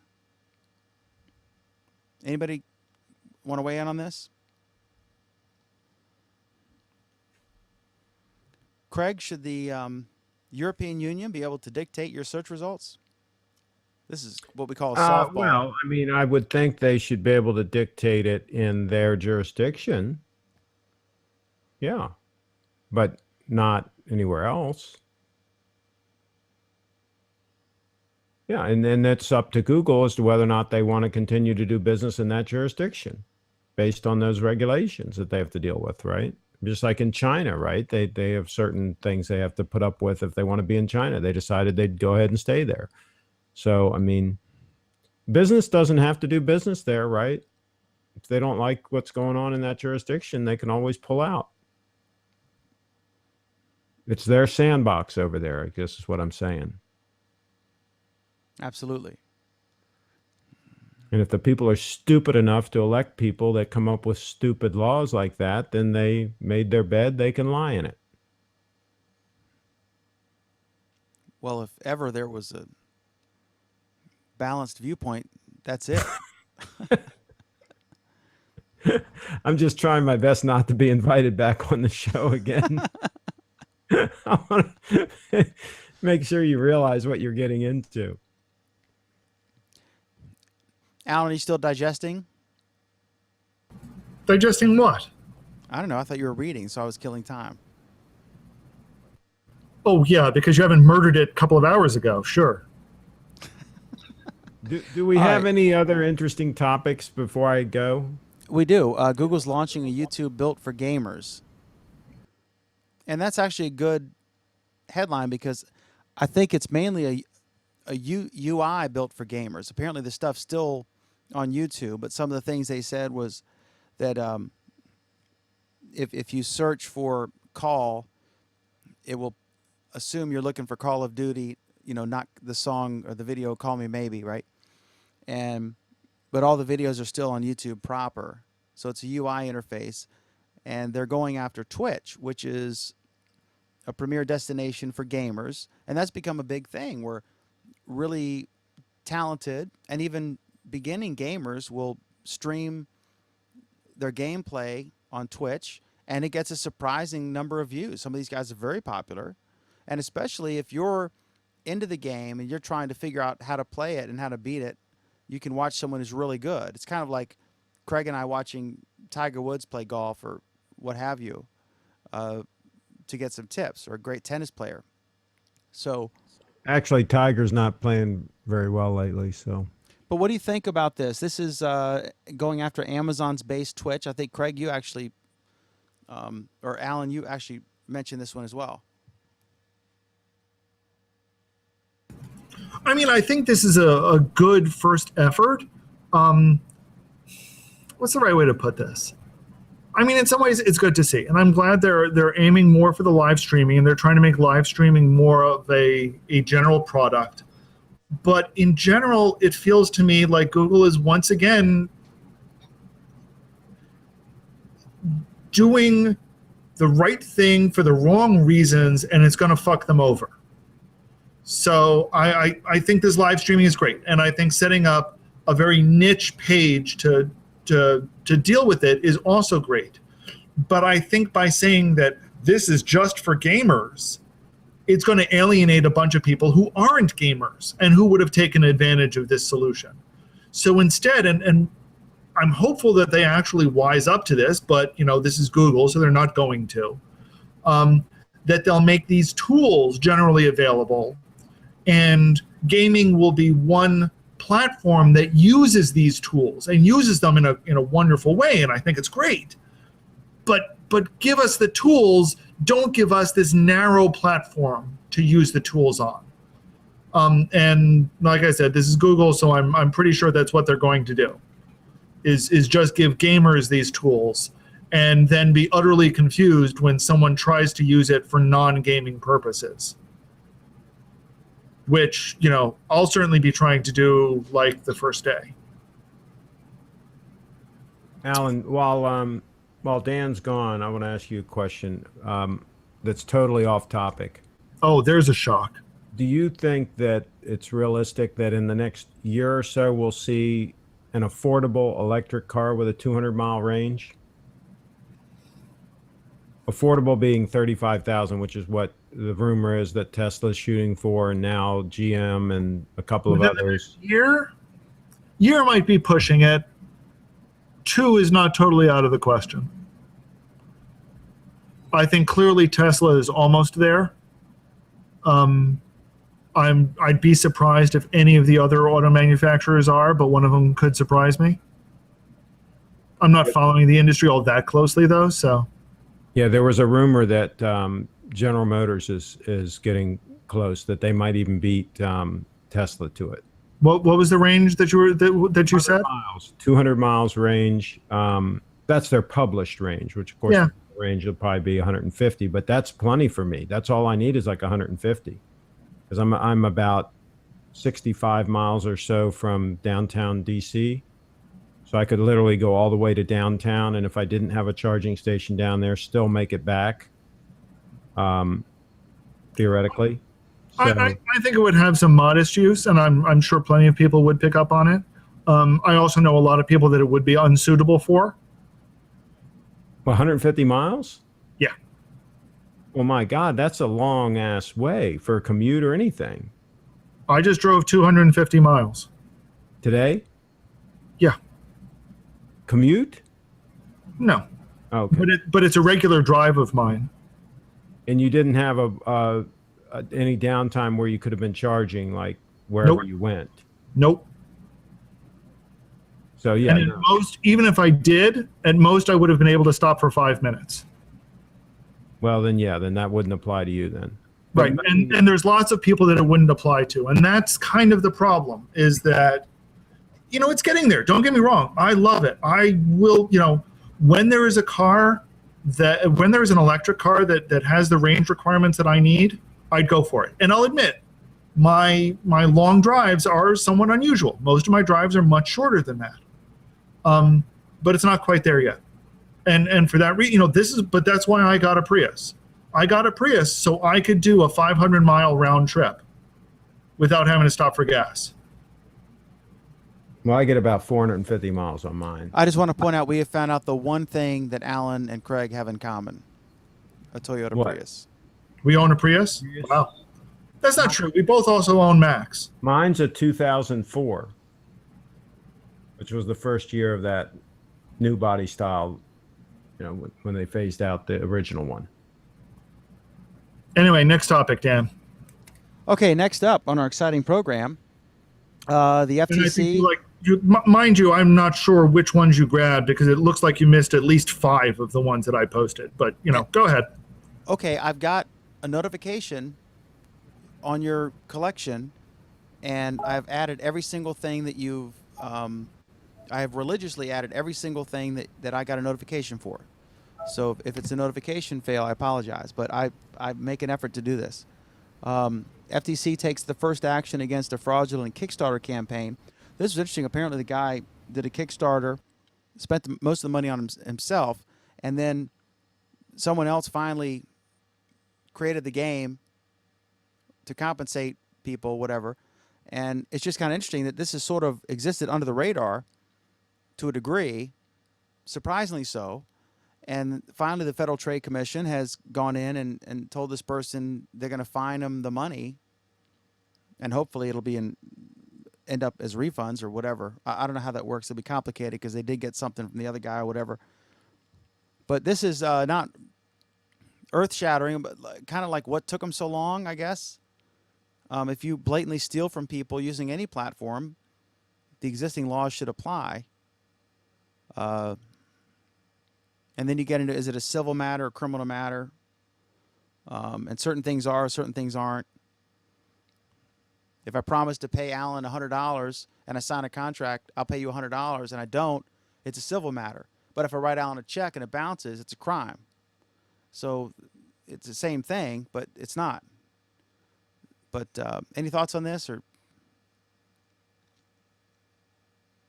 okay.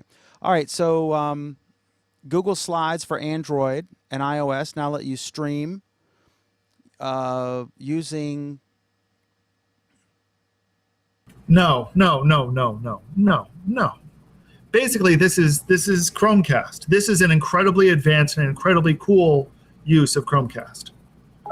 So basically, what Google Slides now let you do is display your slide on the screen using Chromecast and control it using your mobile device.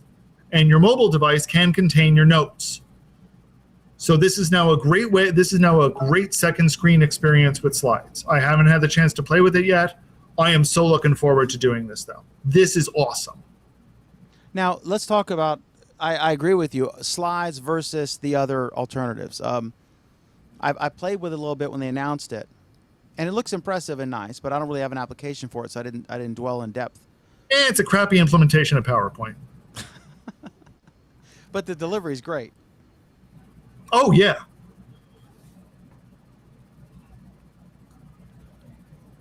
Okay. Awesome. I know, Craig, you might have to wedge your Chromecast out from under your doorstop. I actually found it the other day. I was searching through an old suitcase, and I found it. And I might go down to a client's place and actually try to use it on their TV. Remember we talked about hooking it up in like a waiting room for them to play videos? And we might actually try to do that. Awesome. Yeah, I So think might it's actually great. If you don't use have a that. connected, if you have a television with an HDMI input and it's not connected to the internet, Actually, Craig, just for you, the iOS version also uses AirPlay. So it's not Chromecast only. It'll also use AirPlay. Okay. I think they were thinking of Craig when they did that. All right, so Larry Page posted on Google Plus his biannual post, and he mentioned this new thing about cities. And I know Alan posted about this, and is since I'm still a zombie from putting a newspaper out, I have not thoroughly read about this, but Alan has. No, I haven't. But this was He knows more than I do, which is saying a lot. this is exciting. Basically, what did they call it? Sidewalk Labs. Basically, Google has started a kind of side company because they don't have enough innovative side companies now. They only have like 5 or 6. Called Sidewalk Labs, with a specific mission to focus on technology that cities need.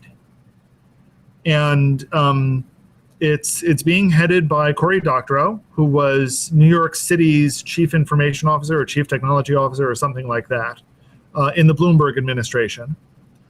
And it looks like he's going to be continuing that mission of trying to help people develop technology that cities need, and that are that will push our cities into the future. Because most of our cities right now are running on technology that's a good 20 or 30 or 50 years old, and infrastructure to match. And infrastructure to match.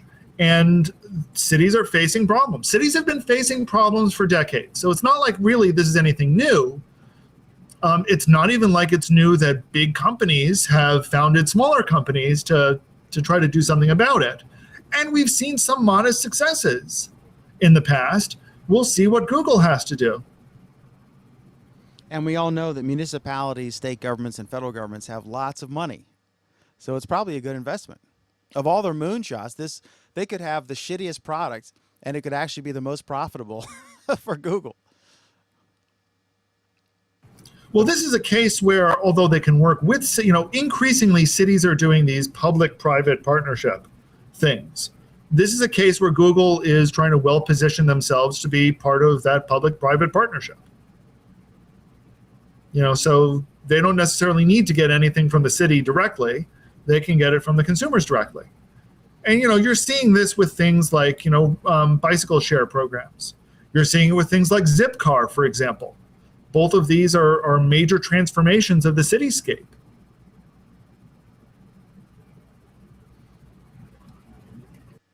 All right, so are you think this is going to be a big deal, like when they bought YouTube, or do you think this is going to be Project Loon, where we'll hear little mutterings every now and then, and it may or may not come to fruition? I'm not even sure we'll hear little mutterings now and then. I think things will just mysteriously happen, and they'll be coming out of this lab, and we may not realize it, that it's Google anywhere in the mix. Forbes, I guess it was Forbes, or I don't know who did it, but somebody just did the thing where they the most popular CEOs or the most popular bosses, and Larry Page was number 1. I think Mark Zuckerberg was number 4. I forget number 2 and 3. What is it? You know a bunch of Googlers. I do too, but I haven't because I've been doing a paper for 2 days, but since this came out. But what is it about Larry Page that everyone loves him? And the Googlers I've spoken to before this survey came out have said that they liked Eric and they, but they really adore Larry Page. And I heard someone refer to him as a populist. But do you have any insight on this from your, private dealings with Googlers that you care to share on this episode of TMZ? I think a big part of it is that a lot of CEOs and a lot of chief executives, they're interchangeable. You'll see CEOs that, are in the oil industry, and they'll leave that job and they'll go work for the finance industry, and they'll leave that job and they'll go to the entertainment industry, and maybe they'll leave that and then go to, to run PepsiCo. They're interchangeable. They don't care about what industry they're in. They don't care about the company. Larry Page, and actually this is a good segue, I think, to one of the next ones that we'll be talking about. Larry Page, he was a programmer. He was a tech guy, and he's leading a bunch of programmers and tech guys. And, yes, he brought in an outside CEO to help him learn the ropes. But after that, he was a tech guy. He's now running a tech company. That's a big deal. And that's why his people admire him. In the same way that people, the people who worked in Microsoft admired Bill Gates. In the same way that people who worked in Apple admired Steve Jobs. Because these are guys with vision. These are guys who can control that vision and help inspire others to achieve that vision. And they know enough about the technology to know what they're talking about. And I think this is a good segue to the next story. Can I do some comments first? Okay. It's a really good segue, though. Okay, do the segue, then we'll do the comments. Go ahead. The segue is that the Twitter CEO has just been ousted or resigned or something, and has been replaced by the previous Twitter CEO. And I think, when I was listening to, all the business talking heads comment on this, pretty much the universal consensus about why is because the current one had no real understanding of the vision of Twitter, and the guy they brought back did. And it's amazing what that really does for a company. And Twitter is in a situation where it desperately needs good leadership right now.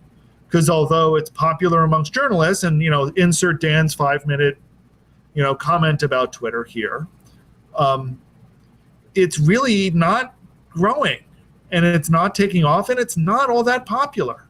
I mean, it's about as popular as Google Plus, which, we all know what that means. So that, and combined with Twitter, now beginning to make changes to allow for longer messages, it's a sign of desperation there. Now we can go to comments, Dan. Yeah, and I would just say that I do use Twitter and I love it, but I do think that the management is aloof and arrogant and incompetent, and treats mid and lower tier journalists. The management has just been ousted.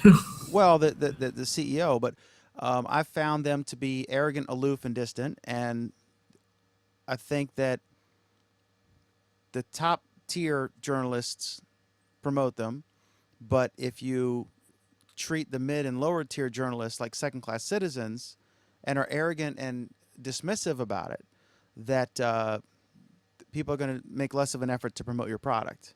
Whereas Google has been actually good at that in an area where they're not particularly good historically. But we've learned Google is 1,000 different tentacles, which are vastly different, continentally so. So, okay, we have, I have that list of top CEOs if you'd like it, by the way.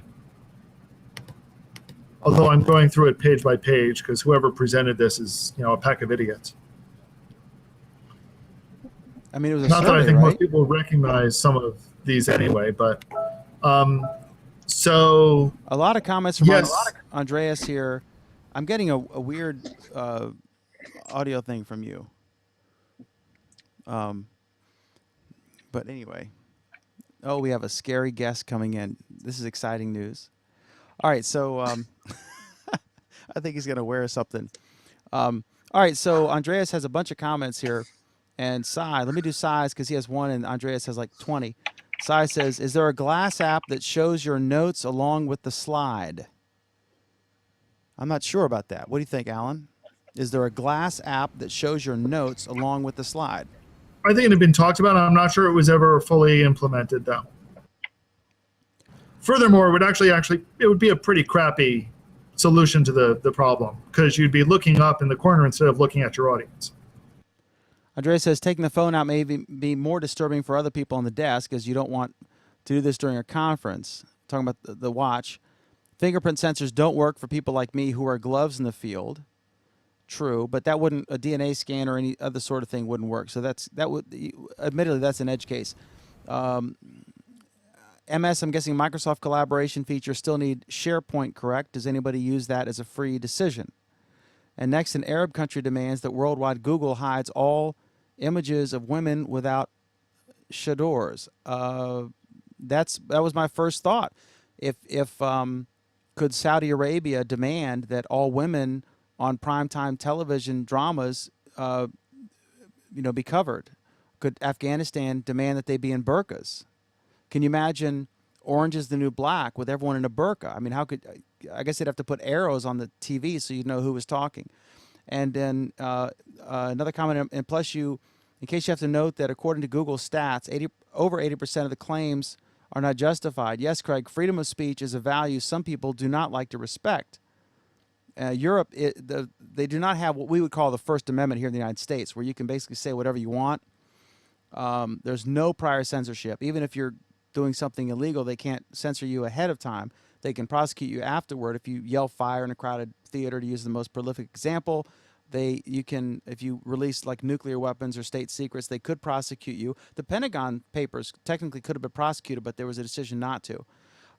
Google YouTube Gamers sounds for me just like another Google search bubble with its own style sheet on top. We will have 50% self-driving cars before we will have 50% electric cars. Electrical cars will be the next thing after self-driving cars. That's a very interesting observation and opinion there.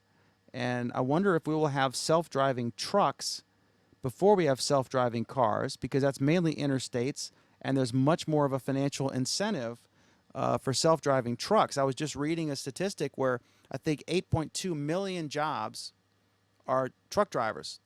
And I saw a chart of states, what was the most common job held? And in like 40 plus states, it was truck driver. So if they can do self-driving trucks, going up and down the interstates, delivering your, cheap imported Chinese goods to Walmart, then what would happen if all of a sudden overnight, and when I say overnight, I mean over, 5-10 year period, 8 million people lost their jobs. I mean, you can argue it's efficiency. We've gone from, the axe to the chainsaw, but still, my God, I know a lot of friends. I just drove the kid over to a friend's house. His dad's a truck driver. My guy stayed here for a while before his wife came and or fiance came and he moved.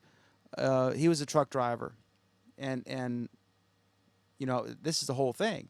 I'm for innovation, but my God, 8 million jobs. That's a lot of jobs. When only like half the country's working. It would take electric instantly, but there are long drives twice a week, and tax regulations over here punish people with several cars. Andreas, I'm not sure. I'm guessing you're Europe. I'm not sure. Why do you need the FTC to fight fraud?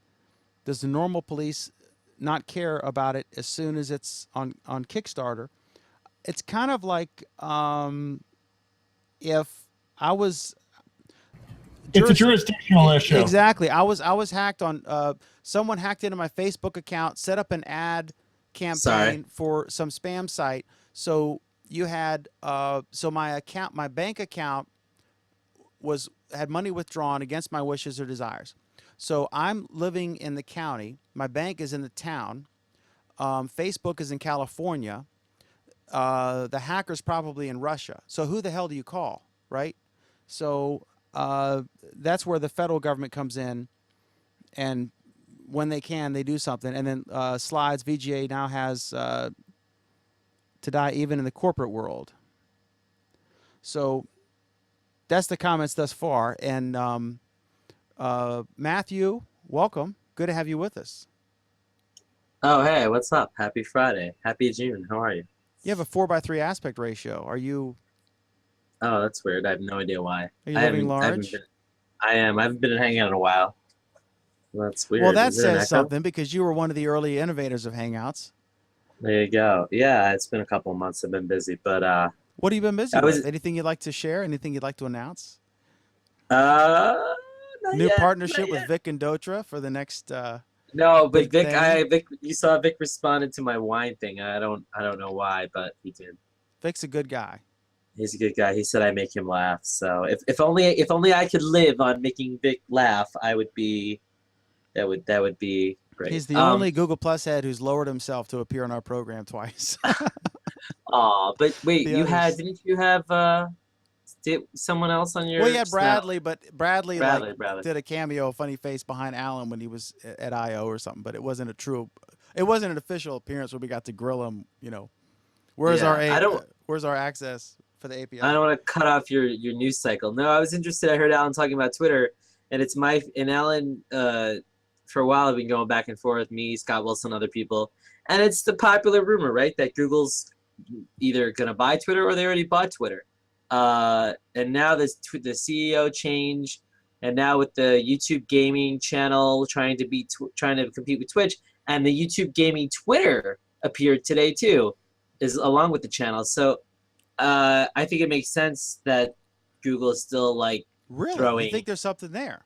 Google's still throwing money at Twitter, and I think I know Alan thinks it's ridiculous, or more. I don't want to put words in his mouth. He'll say it's not happening, but it just makes sense to me for Google to buy Twitter. If Twitter is suffering, they're going through all these changes. Google is playing all nice with Twitter, right? There's a YouTube gaming page. Now there's a Google Plus page. We didn't have a Google Plus Twitter ever. How come we have a Google Plus Twitter? all of a Okay, sudden? so to feed into your That's not true. Whoa. Oh, we had one, but it was dead forever, right? Yeah, they created the Google Plus Twitter account on the day they created Google Plus, and then they never posted to it. and Well, they that's just basically- yeah that's they just basically started like non-existing. 3 or 4 weeks ago, posting Right, with collections. frankly garbage content on it, but still nonetheless. I mean, they were trying to be funny with the gifts, but they did. I mean, they didn't. Garbage content on Twitter? No. On the internet. Unlike It's their not just verbose Twitter. direct What is- messages of late. But yeah, What is? so you think they're going to buy them for real?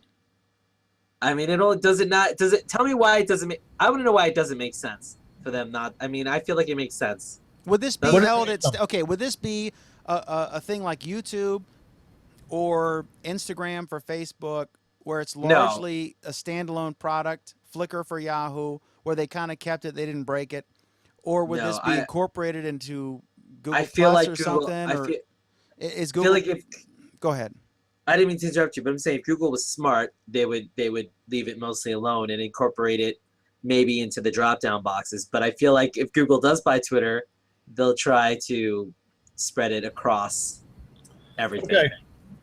Matthew, it's not that I don't think that Google will buy Twitter. It's more like I don't care. Oh, all right. Well, Well, what it fundamentally boils down to is what is Google going to get out of buying Twitter? That's they get, that's what they I'm get all thinking. they get all the celebrities that are using Twitter.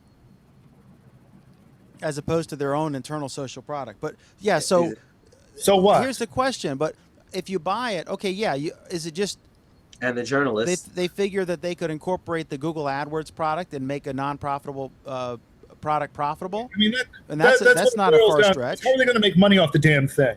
and just keep Because it it's not going to be off the separate. celebrities and journalists. No, but that's going to attract. I mean, they're going to be able to leverage that. No, Leverage that how? I can't give you the exact answer, but you don't think they? Well, no, because Twitter hasn't been able to figure that out. I don't see how Google is going to come in with any other brilliant ideas. But Alan, to be fair, Google Plus was a huge undertaking, trying to go after Facebook, clearly, and also to, as they said, No, but okay, keep honestly, going. as they said, honestly, to create a social layer to intertwine all the various disparate Google products, or some version in between those things. Whereas Twitter is something you could have coded in a weekend, but took off and is largely used by journalists and is mainly a content consumption thing and doesn't get advertising. My God, they don't get advertising. But Google doesn't get advertising. I've tried to buy advertising for this show. I've tried to get things where I can buy an ad where the show goes live to target people who are interested in our things, and it's impossible. And then one time they announced this big thing, and it was like a $50,000 minimum purchase, and I was like, here's your 50 grand. Nice. So it's just one You don't misstep see- after another. I want to give them money, back when I gave a shit, but I wanted to give them money, and they didn't care, and so. We're Dan? like the last guys using the platform. Dan, Alan Furstenberg, Dr. Furstenberg in New York. get back to the subject, please. I was only going to say, I don't know Twitter. if Alan had something to say, but I was going to say, forget about the money. Obviously, money is important, but I was just thinking Twitter would integrate well with Google Photos. You don't think so? And would also integrate well, if Google could own Periscope too, you don't think that they could leverage that? Well, two things. Okay, so let's focus on both of those. All right. Google Photos integrates like shit with everything. So I Right. can't imagine that it would even vaguely integrate any better with Twitter now than it did before. If they You don't- bought it. But I guess my point is that if people are using Google Photos, at least people on Android, I don't know who are, then they're using Twitter over Google Plus. You don't think that they would use both? But you can together? do that now. That's kind of the point of Google Photos, is you can use it equally crappily on could. Facebook, Twitter, or Google Plus. It's the same shit everywhere. You could. Okay, that's one. Two, no, I don't think they'd get anything out of Periscope. Google needs teams. They need, like tonight, when I I have started teams, this but- hangout that's No. part of the show, right? Alan, I invited Craig first because you guys couldn't come for a while. So then once I started that hangout, it was just me and Craig. And then I invited my Callers One Circle, which is the main panel. And then Craig had an aspect ratio issue, so he refreshed, and then he rebooted his computer, and then Hey Dan, he did you tried see to Alan's rejoin. look I on know, his but I'm face? ignoring it. All right. But then he All right. tried to rejoin, and it started a new hangout, and I was getting a call from a separate hangout, which I couldn't use because, in other words, what I'm trying to say is, yeah, Google has some cool stuff, but to the average user, it's kludgy.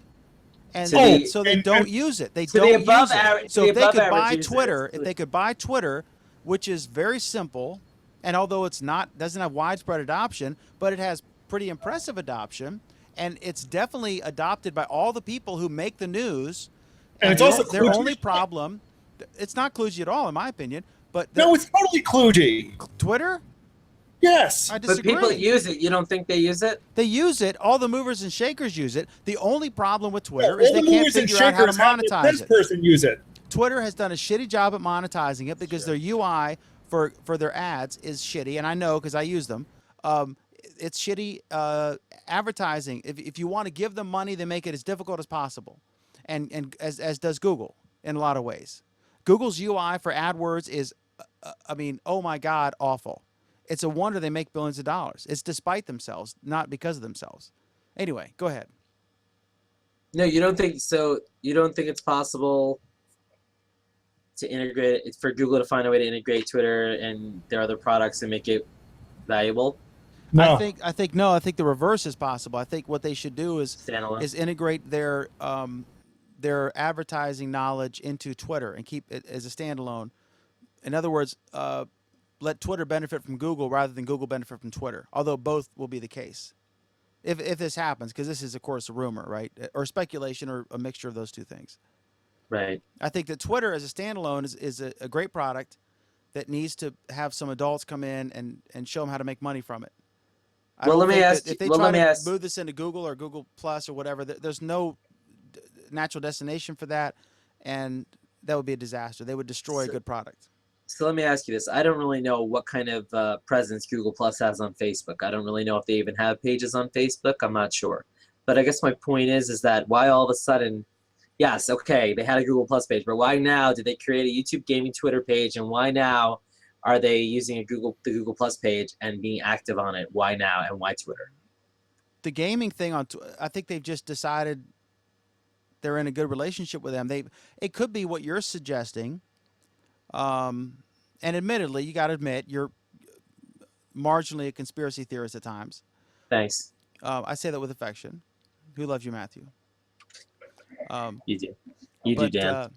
absolutely.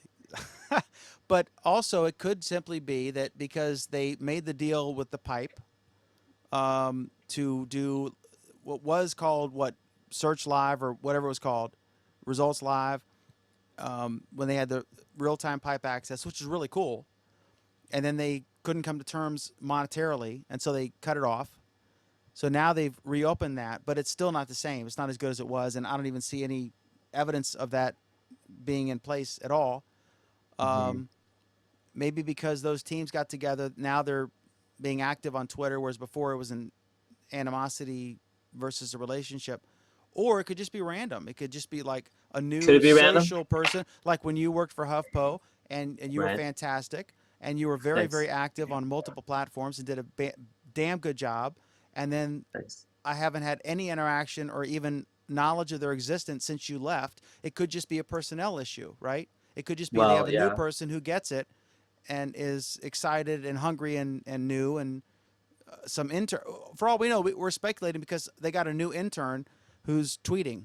You know, I mean, it could be that. No, I mean, they have to have approval and has to be planned before they can just go out and say, hey, it's not like the intern was like, hey, guys, you guys have a Twitter account you didn't use, let's use it. And they're like, yeah, sure. That's not really how Google, I don't think, operates. But is that what I did have another point, but while you were talking, I kind of lost it. But it was about why Google and Twitter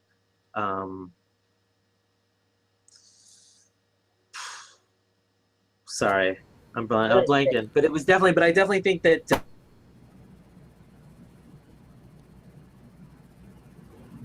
Looks like am I the only one that lost Matthew? I think we lost Matthew, but he has a nice yellow pillow there. I wanted to compliment him on his room skills. Have we lost Matthew? Guess we lost him for now. Comments or next story? All right, so oh yeah, we have officially lost Matthew. He'll be back.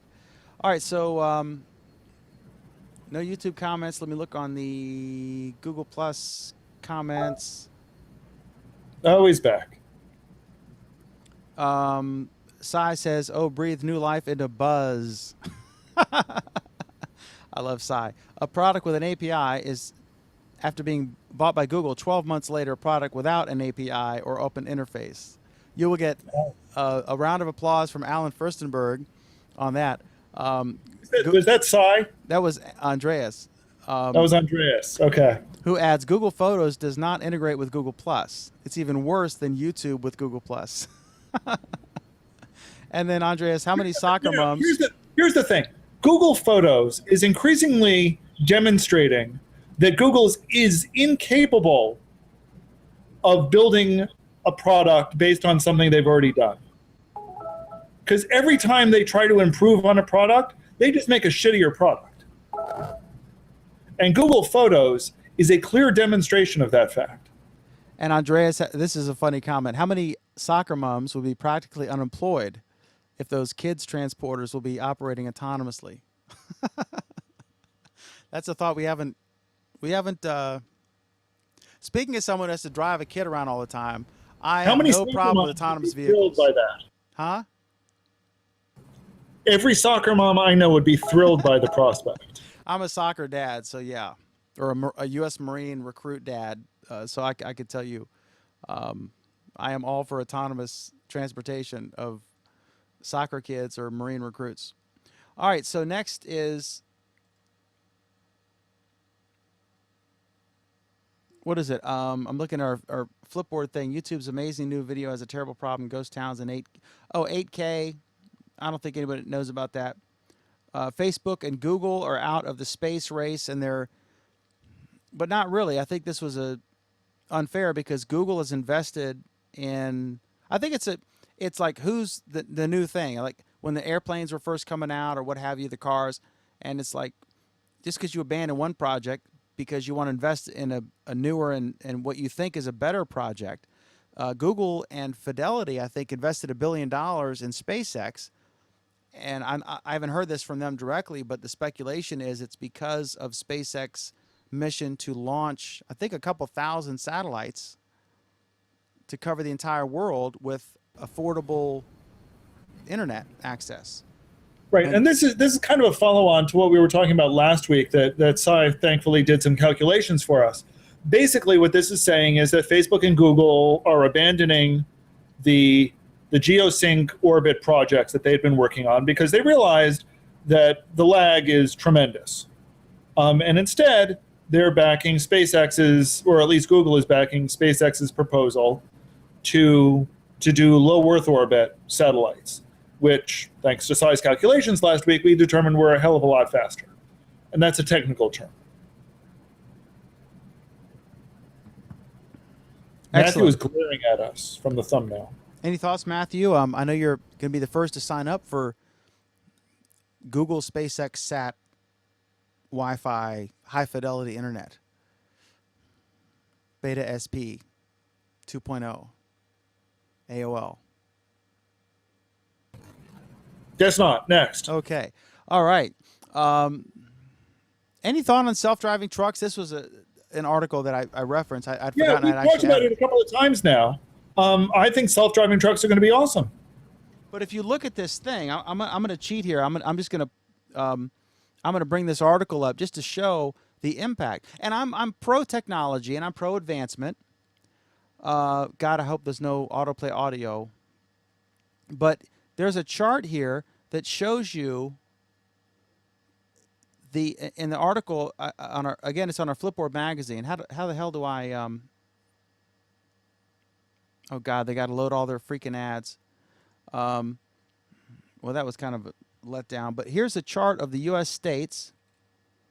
And as you see here, truck driver is by far the #1 job, even in California and Texas. So farmer, I see software developer, secretary. Wow, that's a surprise. Customer service, retail clerk, school something, software, nursing aide. But primarily you see an abundance of truck drivers. So we're talking 8.2 million workers. That's a lot. Because we got 330 million people, right? But you're including like inmates and invalids and children, infants, etc. So the actual workforce, I don't know what that number is, but this is a big number. So what if this would be the equivalent of the cotton gin, I think. Is that a fair analogy here? Where all of a sudden there was a new machine that rendered a tremendous amount of labor irrelevant.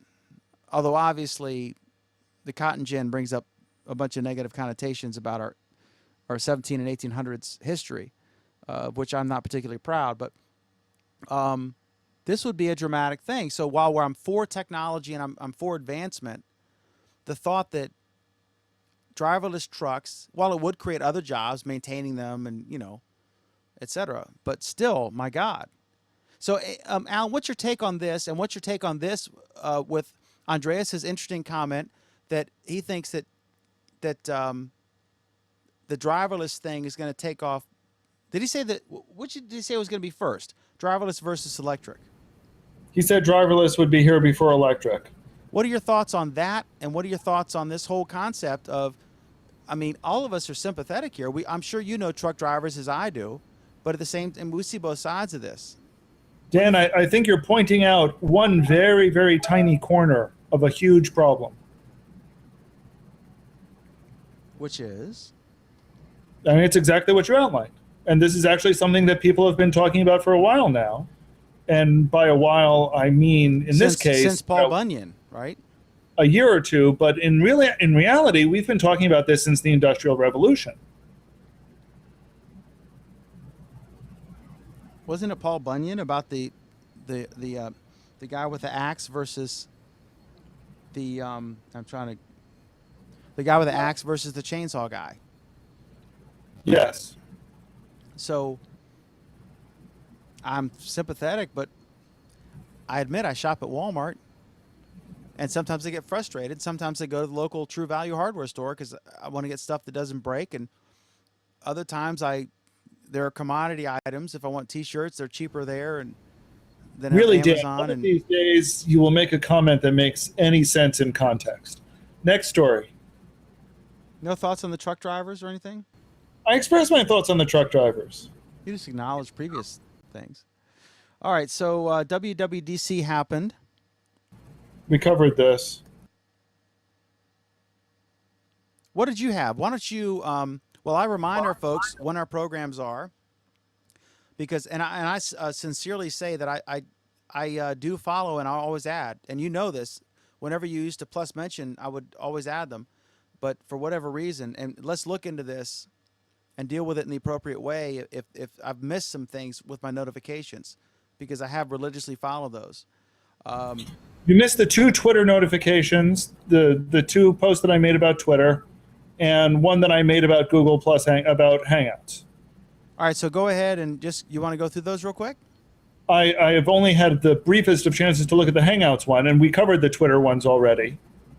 I may have seen it and just not thought. I know Dick Costello, or how do you pronounce it? Costello? I have no idea. Dick. Makes you think I know or care. Dick C at twitter.com or whatever. The other big news is that the Google Hangouts now provides a full view screen sharing, so that you're able to, if you're sharing a screen, it won't be compressed into the Hangouts window. It can actually be displayed on everyone's screen in full screen, and the sender can also get rid of the annoying little thumbnails on the bottom. So, not a major change, but this is still an improvement if what you're doing is primarily doing screen demonstrations. Okay. That sounds exciting. Thrilling. And we're not being sarcastic just then. Not at all.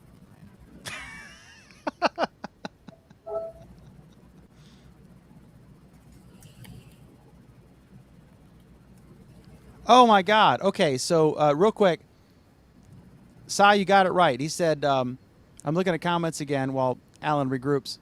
What do you mean while Alan regroups? You keep assuming I'm doing something besides sitting here bored. No, when I introduce a new topic, and I think you haven't read it, and then you suddenly mute yourself and you feverishly are typing and looking at stuff, I assume you're like reading the topic so you can opine. I'm killing time waiting for you. No, I'm having chats with more interesting people. Ouch. Well, that's a stretch. Just kidding.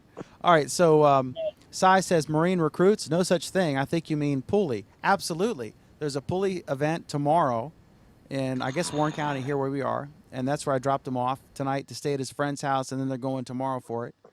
And then his mom's dropping him off tomorrow night. So, yeah, it's a pulley thing. I have no idea what it is, but I will look it up now because you've shamed me into it.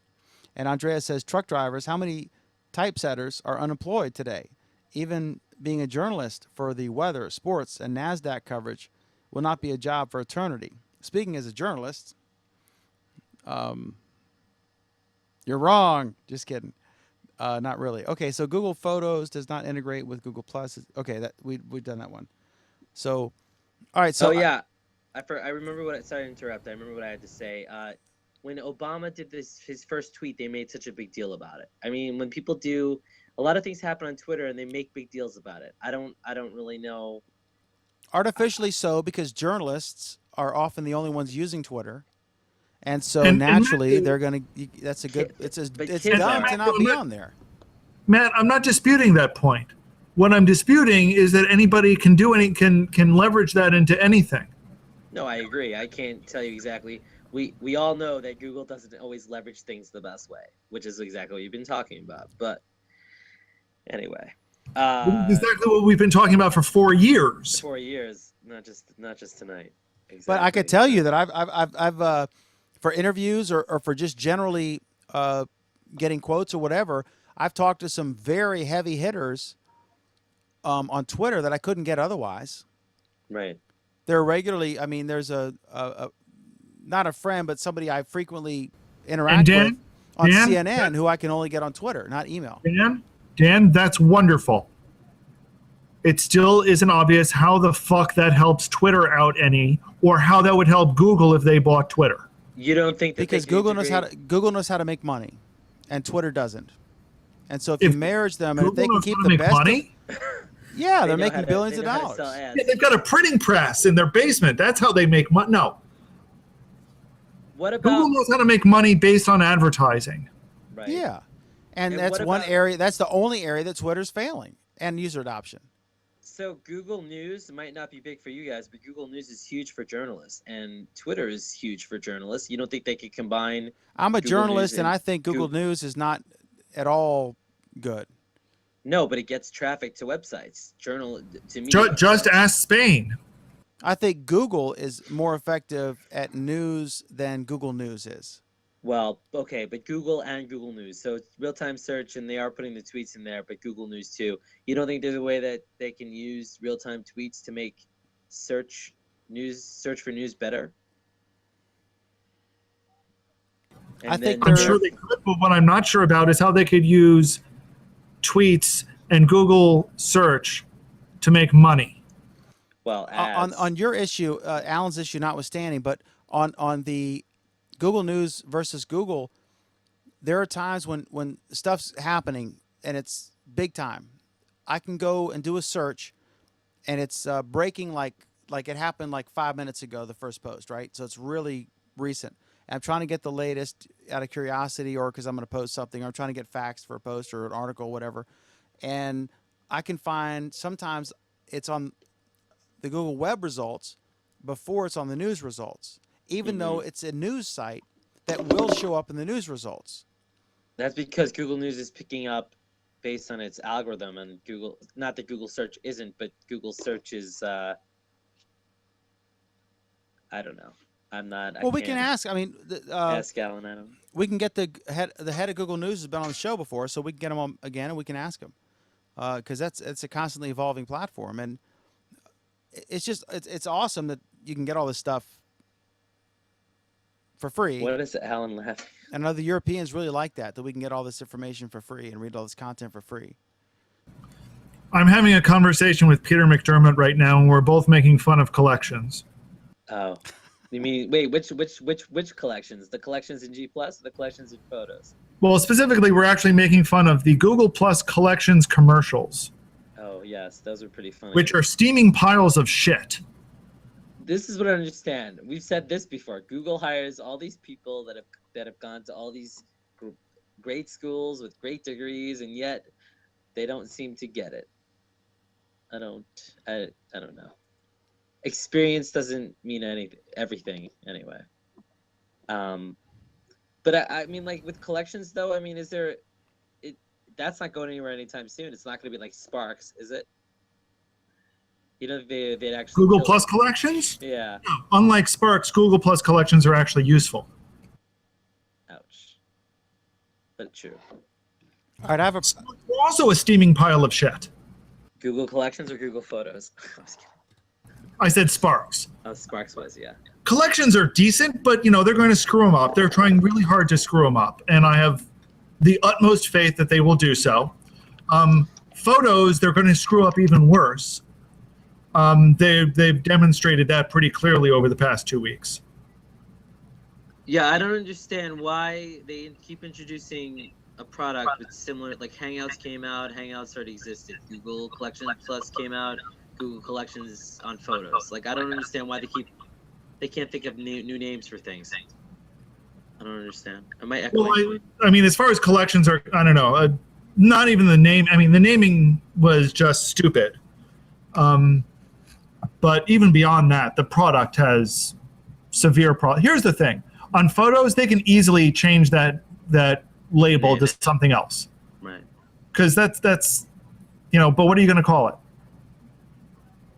Well, I don't even know on Photos. I don't even know what Collections is supposed to be. I see videos. I see stories. I see a lot and random albums. I don't. Well, that's it. It's where they put the stuff that contains photos. Okay. Stories are collections of photos. Movies are collections of photos. Albums are collections of photos. Do you see a theme here? Right. No, So I get they're all Collections. Got it. right. Very good. Wow. No, I got it. I just didn't because I started with G Plus Collections, then seeing this confused me. Right. So G that Plus was collections are also horribly named, but they're both horrible names. But I guess what we're saying too is like if you watched I/O and you're like, oh, Google Photos, I'll give that a try. You download Google Photos app if you don't have it already, and you install it or whatever, or you update it, and then you open it, and then what? You're like, oh look, it's backing up all my photos. All right, great. What is it? What would need to change about it to make it more intuitive, to make it more useful, in your opinion? Intuitive, well, Or whatever. intuitive isn't even the problem. Useful is part of it. Right. Useful. I think what it really boils down to is making me feel like I've got some control over what the hell is going on with my photos. Okay? I can create an album, but that album will rapidly get lost and I can't actually do anything with it. Okay? Maybe I can create a story, but Google will then fuck it up. Maybe it will auto-create a story or a photo, and I can barely change it. If somehow a photo gets uploaded that has the wrong date stamp on it, I can't do anything about it. If a photo gets uploaded with the wrong location, I can't do anything about it. If I share a photo, I can't share that location. Some of these things are things that Picasa could do 5 years ago, and Google Photos can't do now. So it sounds like what they usually do is, instead of giving us the functions we want, they try to make it look pretty and take the functions away. Yeah, that's pretty close to it. And admittedly, Google Photos does some things that are pretty flashy. The search feature is killer and kick-ass, but we had that in Google Plus Photos 2 years ago. This is a slightly more advanced version of that. Right. The fact that I hang out on the Google Photos help community and people are asking questions like, why can't I rotate my photo? Tells me that they made some major misses here.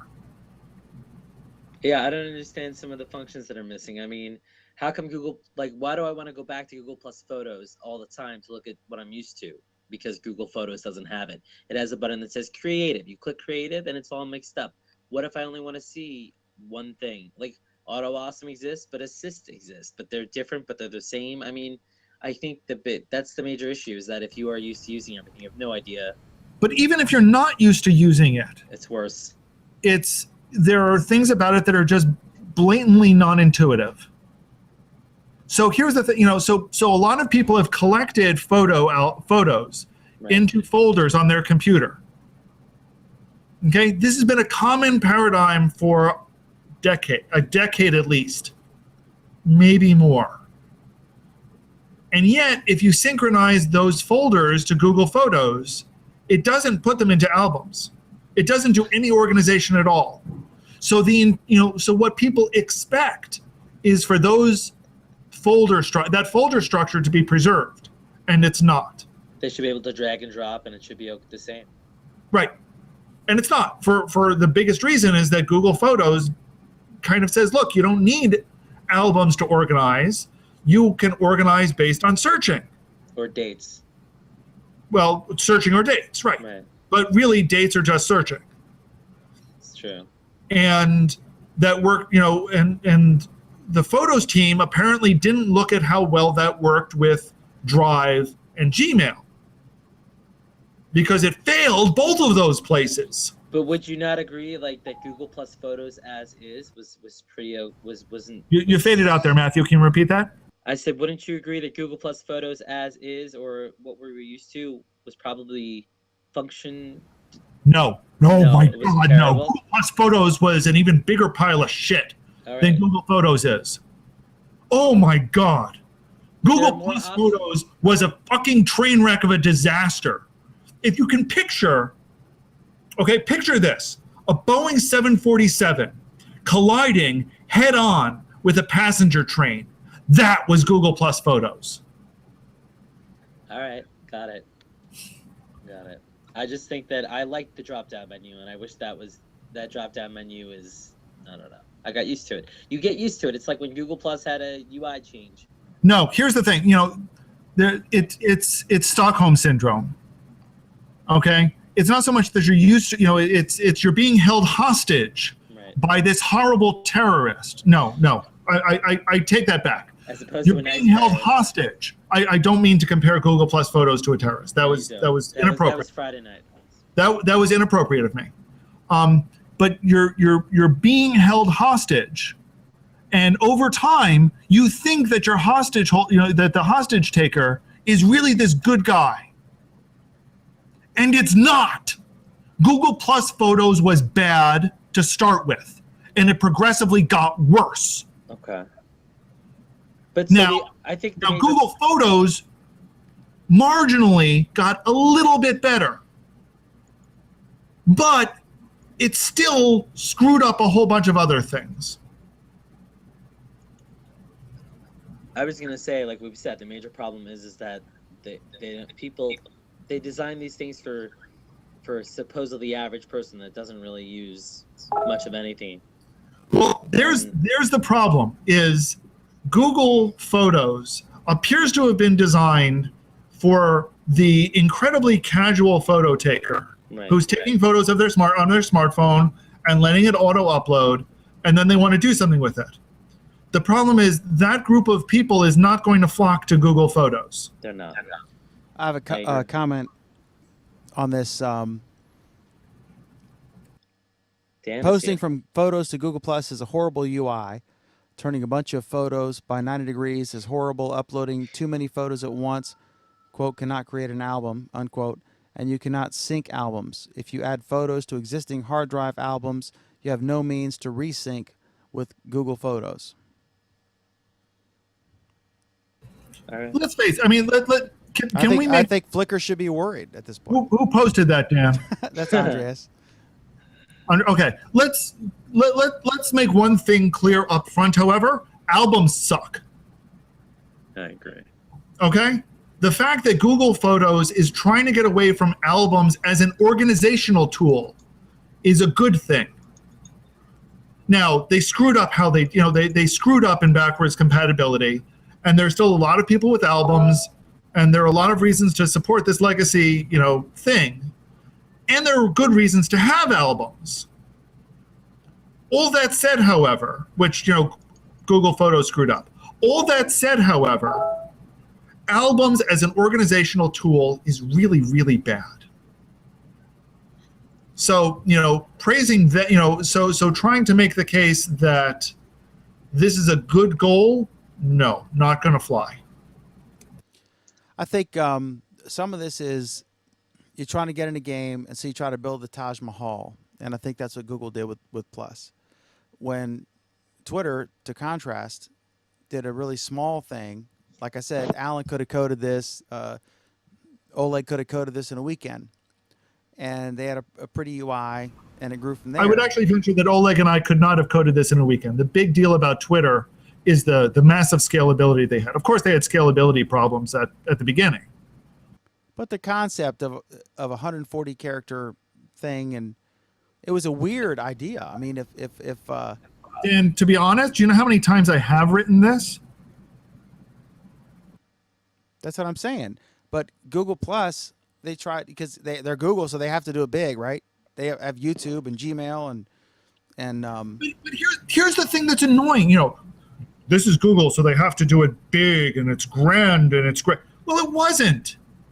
Google Plus, despite having the stated goal of integrating all of Google's properties, really did a piss poor job of that from the beginning.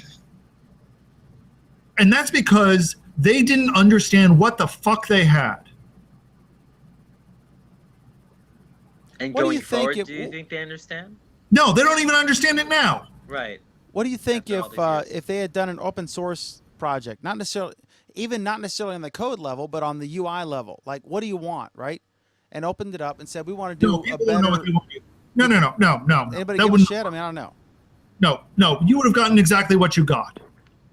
I mean, honestly, if you had asked most people what they wanted, you would have gotten Google Plus as it is today.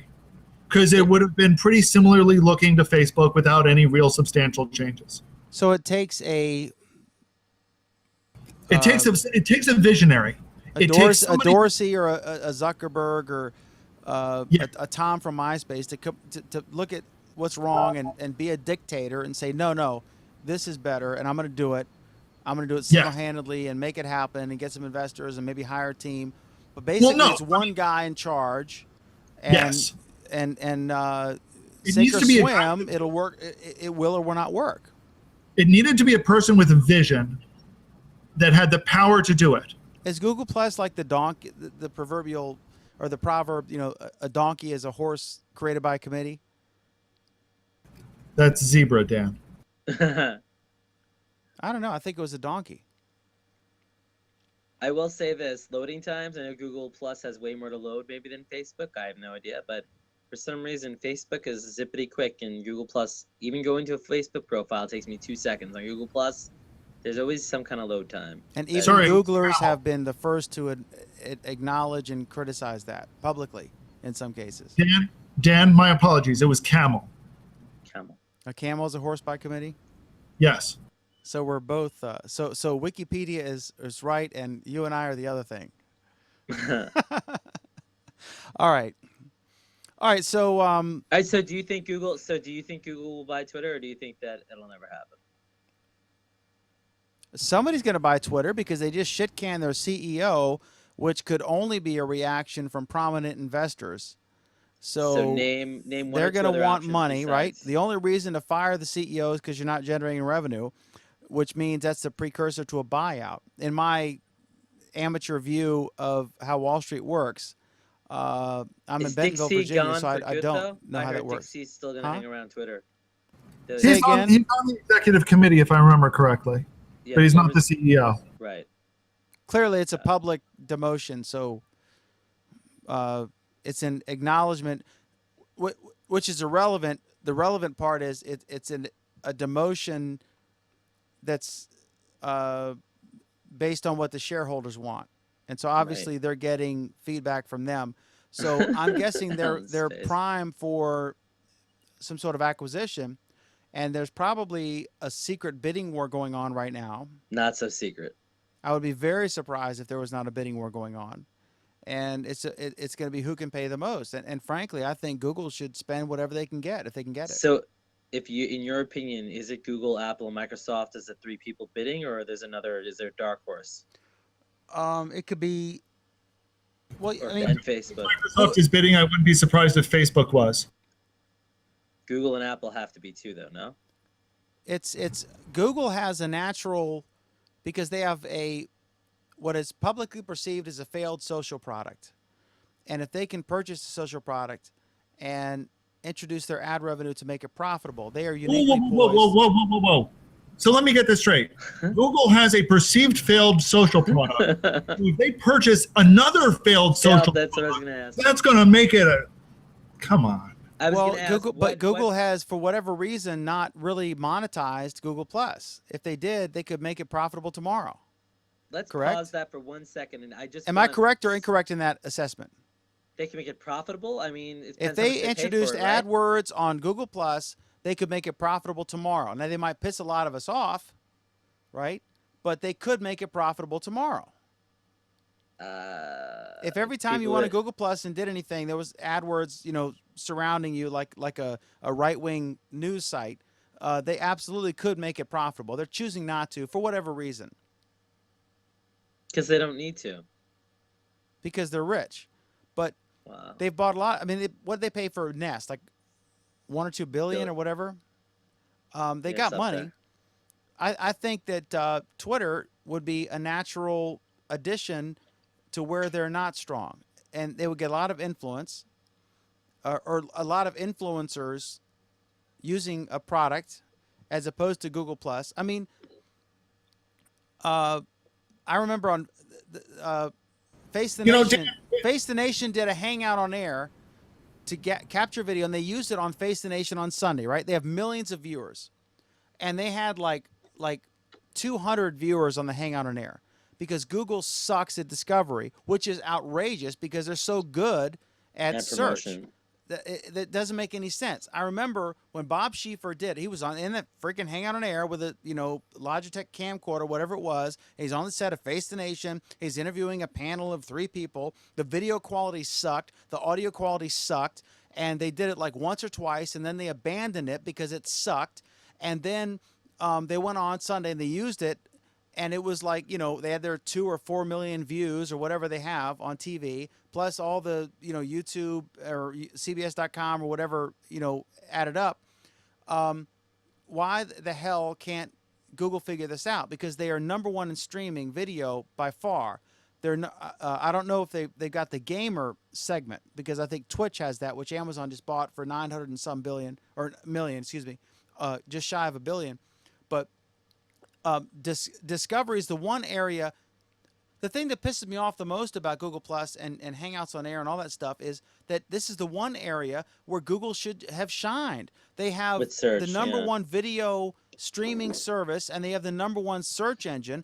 For them to fail at video quality and discovery is inexcusable. Right. It's weird. It doesn't make any sense. It's like Arnold Schwarzenegger failing at opening a gym. I mean, that's what he does.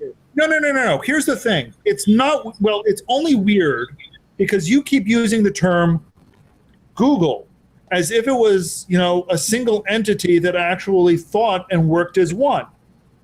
Right. Google is at a point where they've got 1 billion different silos, none of which talk to each other. Credit to Pam. None of which talk to each other, and all of which tend to be working across purposes. Why is it, for example, that Google Photos still stores videos instead of handing that over to YouTube? There's no fucking good reason. Why is it that if I take a video at a thing, right, a picnic or whatever, or some delightful kids fishing or whatever it is, and it uploads automatically to my Google Plus auto thing or photos or whatever the fuck it is this week, it backs up. Then I have to download it at home and re-upload it to YouTube if I want to post it on YouTube.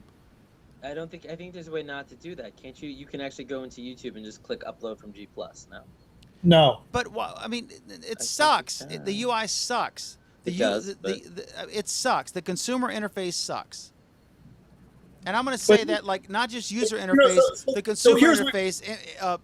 When I say consumer interface, I mean the general user, not just the UI, but the average Joe using the product. The interface sucks compared to other offerings, and there's no excuse for it. So why is it that you think that just because they're good in one area, they'll be good in a different area? Obviously, they're not. I'm just criticizing it. I mean, I can say that the Ford Edsel wasn't a great car. I don't have to say that I thought that they would have. You think it wasn't a great car? I think he was being. It was. Are you saying ridiculed and not bought? I mean, by definition of profits, it was not a great car. But is profits what defines great? I think for Quality corporation, if no one buys the product, and it's universally panned, and it's buried, then I think great is too strong a term to describe it. Are you talking about the Amazon Fire Phone? No, we're talking about the Edsel. I was making a joke. Sorry. I mean, Hitler made the trains run on time. Mussolini. That was Mussolini, Dan. Really? You're gonna bring? Really?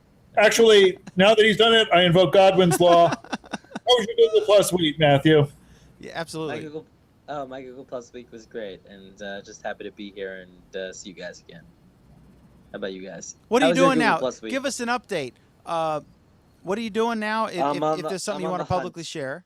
No, I'm on the hunt for a new gig. I had a gig for a while; it was going well, but I'm on the hunt for a new one. So okay, I'm gonna do a personal. This is unrehearsed and unplanned, but he is the best damn social media person you could possibly get, and I mean that. I mean sincerely, I mean that. What's the best way if you are a company looking for someone to do social media posts, someone who gets it, who knows all the newest places to be, and it's one thing you don't have to worry about. You know, you'll do it. It'll be polite and family friendly, but funny and witty and edgy at the same time, and that's a very tough balancing act. Thank you. What's the best way for someone to find out about you? You can email me at mcrappaport@gmail.com. You can check me out at google.com/plus Matthew Rappaport @nyactor. when I was acting more, and reach out to me. But I appreciate that, Dan. Lots of nice adjectives. I do think that that's a topic for another show in the future that I would love to do with you guys about journalism and social media and just news, a news segment about, you know, what news gets right, what they get wrong, what brands get right, what they get wrong in terms of public image, social media, headlines, you name it. That would be, if you're up for that in the future. Anyway, Absolutely. thanks, And you're a former HuffPost fellow. What is your opinion on AOL being Ariana. sold, and Ariana, is she or isn't she going to leave, and Ariana always how has big something a up her deal is sleeve. she, and all that stuff? What are your thoughts as a former insider at Huffington Post?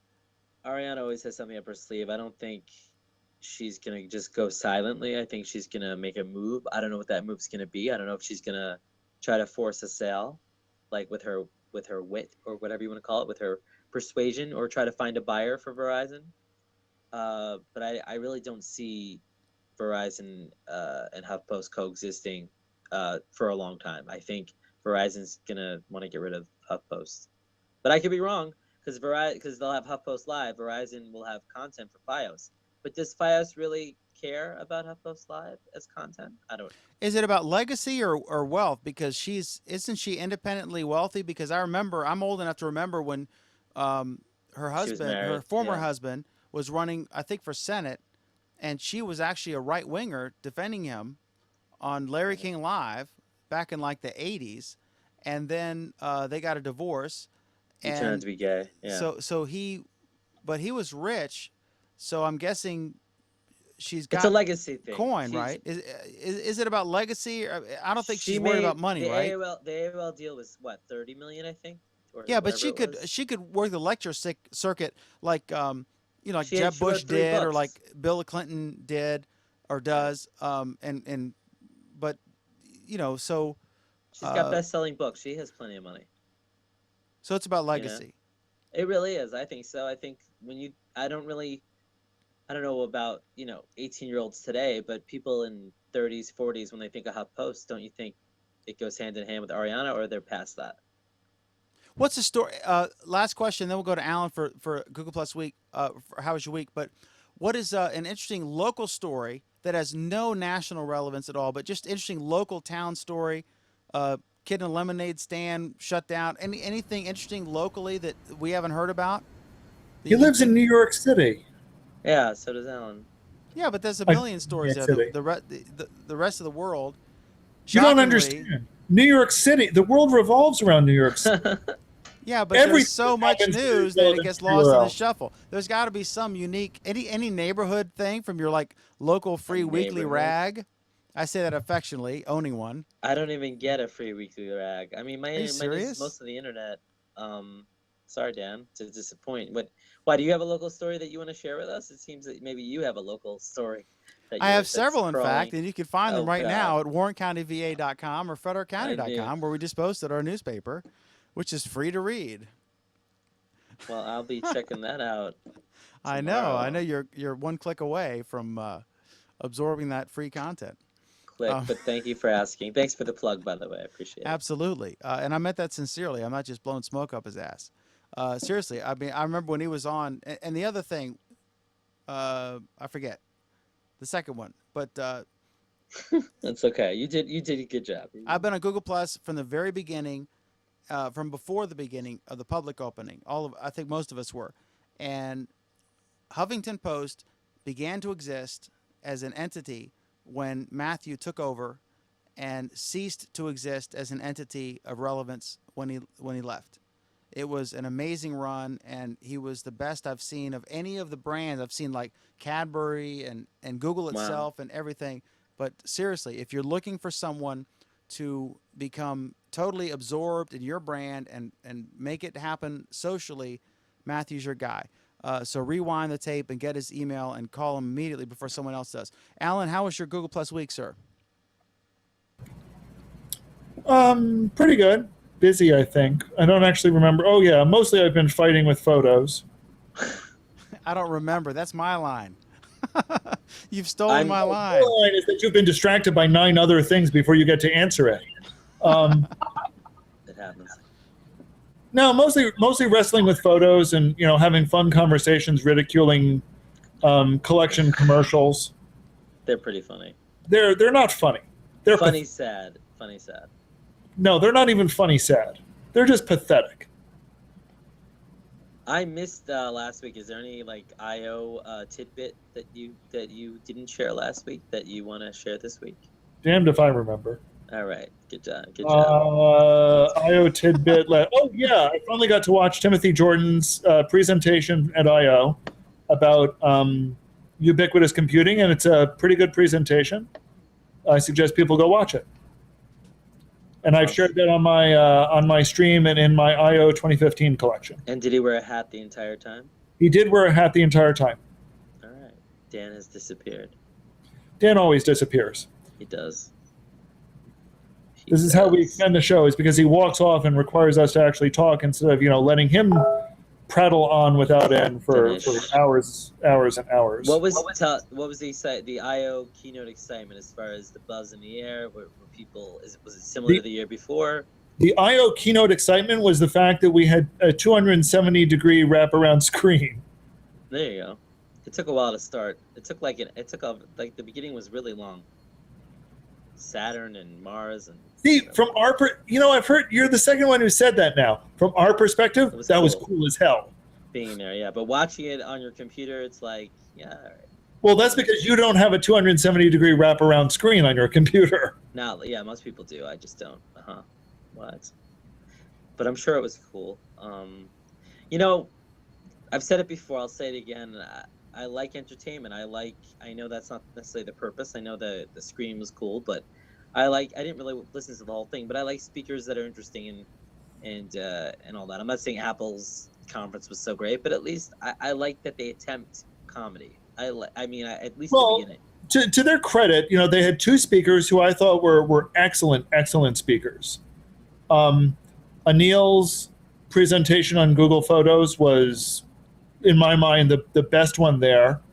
I'm surprised, Matthew, that you haven't said "I told you so" to me, because you and I had this debate ahead of time about whether Photos was going to launch at I/O, and I said no way in hell, and I was wrong. Did you? Oh, okay. No, but I also didn't do that because I was wrong about Twitter, so we were pretty. So I thought I thought Anil was a great presenter, and I thought the presentation on Cardboard was a fantastic presentation. I was surprised they're still running with Cardboard. I mean, I'm not. All right. It's a nice cheap way to stick your thumb in Samsung and Oculus's eye. Yeah, Sony too. And it keeps them in the game. In fact, I mean, they're, what they're doing with Cardboard is pretty kick-ass. And they can legitimately say, hey, you guys are talking about VR and that's wonderful, but we're shipping VR to schools. Yeah, that was pretty cool. That was just, and I went to that demonstration. It blows your mind. And I was looking at decade-old photos of Mars, and it blew my mind.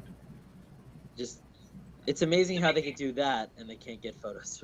They can't get collections and photos right, but they can do that. Well, that's because they're not the same team. I know. Not just that they're not the same team. In one place, they're forging ahead. With Cardboard, they're literally breaking new ground. They're doing things that nobody has done before. They're experimenting. In some cases, they're failing. In some cases, they're succeeding. They're building a platform. With Photos, they feel like they need to build a product. And they're not good at building products. Speaking of, on that exact note, Andreas's comment, which is wonderful here. So we are having video in Plus, video in Photos, and of course, video in YouTube. Why there is no video in Docs? Oh, wait, you can do video in Drive. Oh, my God. Yeah. That's awesome. You can. That's awesome. Yeah. It doesn't matter, though. No one does it. We like Andreas. Andreas, you're a great commenter, along with Sai, who's like my all-time favorite commenter. Okay, so let me say, yeah, I want to do a quick force prediction here. And this is not an endorsement. This is a forced prediction, not an endorsement, right? So I want to ask both you guys on the political landscape. I'm just curious. Again, no one's endorsing anybody. We're just saying, what do we think? So let me start with Matthew.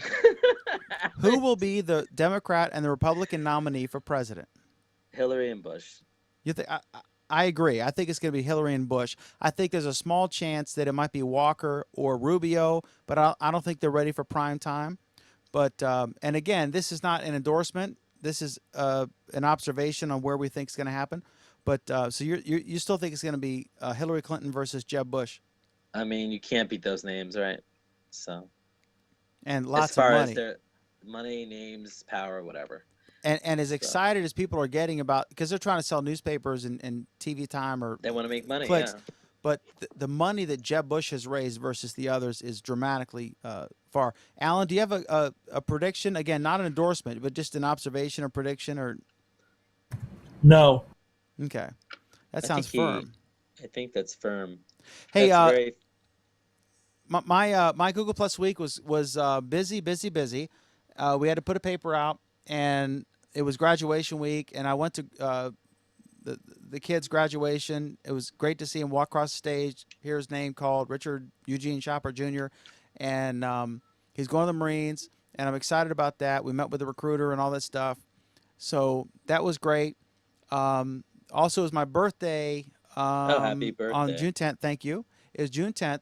And I got like 150 things. I actually hid from Facebook because you know how Facebook you get bombarded. But the most touching message, and I got stuff from like Diane Diamond from TV and all kinds of people. The most touching thing I got, a personalized birthday kudos, was from Alan. And I really appreciate that. It was very nice, and it was despite his gruff exterior. You're making me blush, Dan. Seriously, I had like famous journalists wishing me, happy birthday on Facebook, but Alan was very kind, and I appreciate that. So, and it's heartfelt, and I take it on that level. So I thank you very much. Alan is my right hand man, and we have several co-hosts, but Alan's been here from the very beginning, and the longest guys put up with me.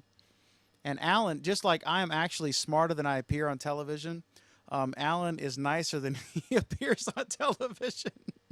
Alan is a sweetheart, but don't tell anybody because we don't I want love word how to you get called out. this television. That was awesome. Absolutely. It's on a TV, right? Anyway, thank you all very much. We have two programs that are wonderful and delightful and always early or late, depending on our whims, but we'll give you a full refund if you request it. So our other program is called Our Android Week, where we discuss Android topics. Wait, this is a BlackBerry. This is not an Android device. This is my 2009 BlackBerry. And I swear to God, the battery, I was trying to charge it. I was just going to, I found it, and the battery's swollen, so I was afraid to charge it anymore. So I actually, I was unable to power up my BlackBerry Tour, my vintage, but it still has a badass keyboard.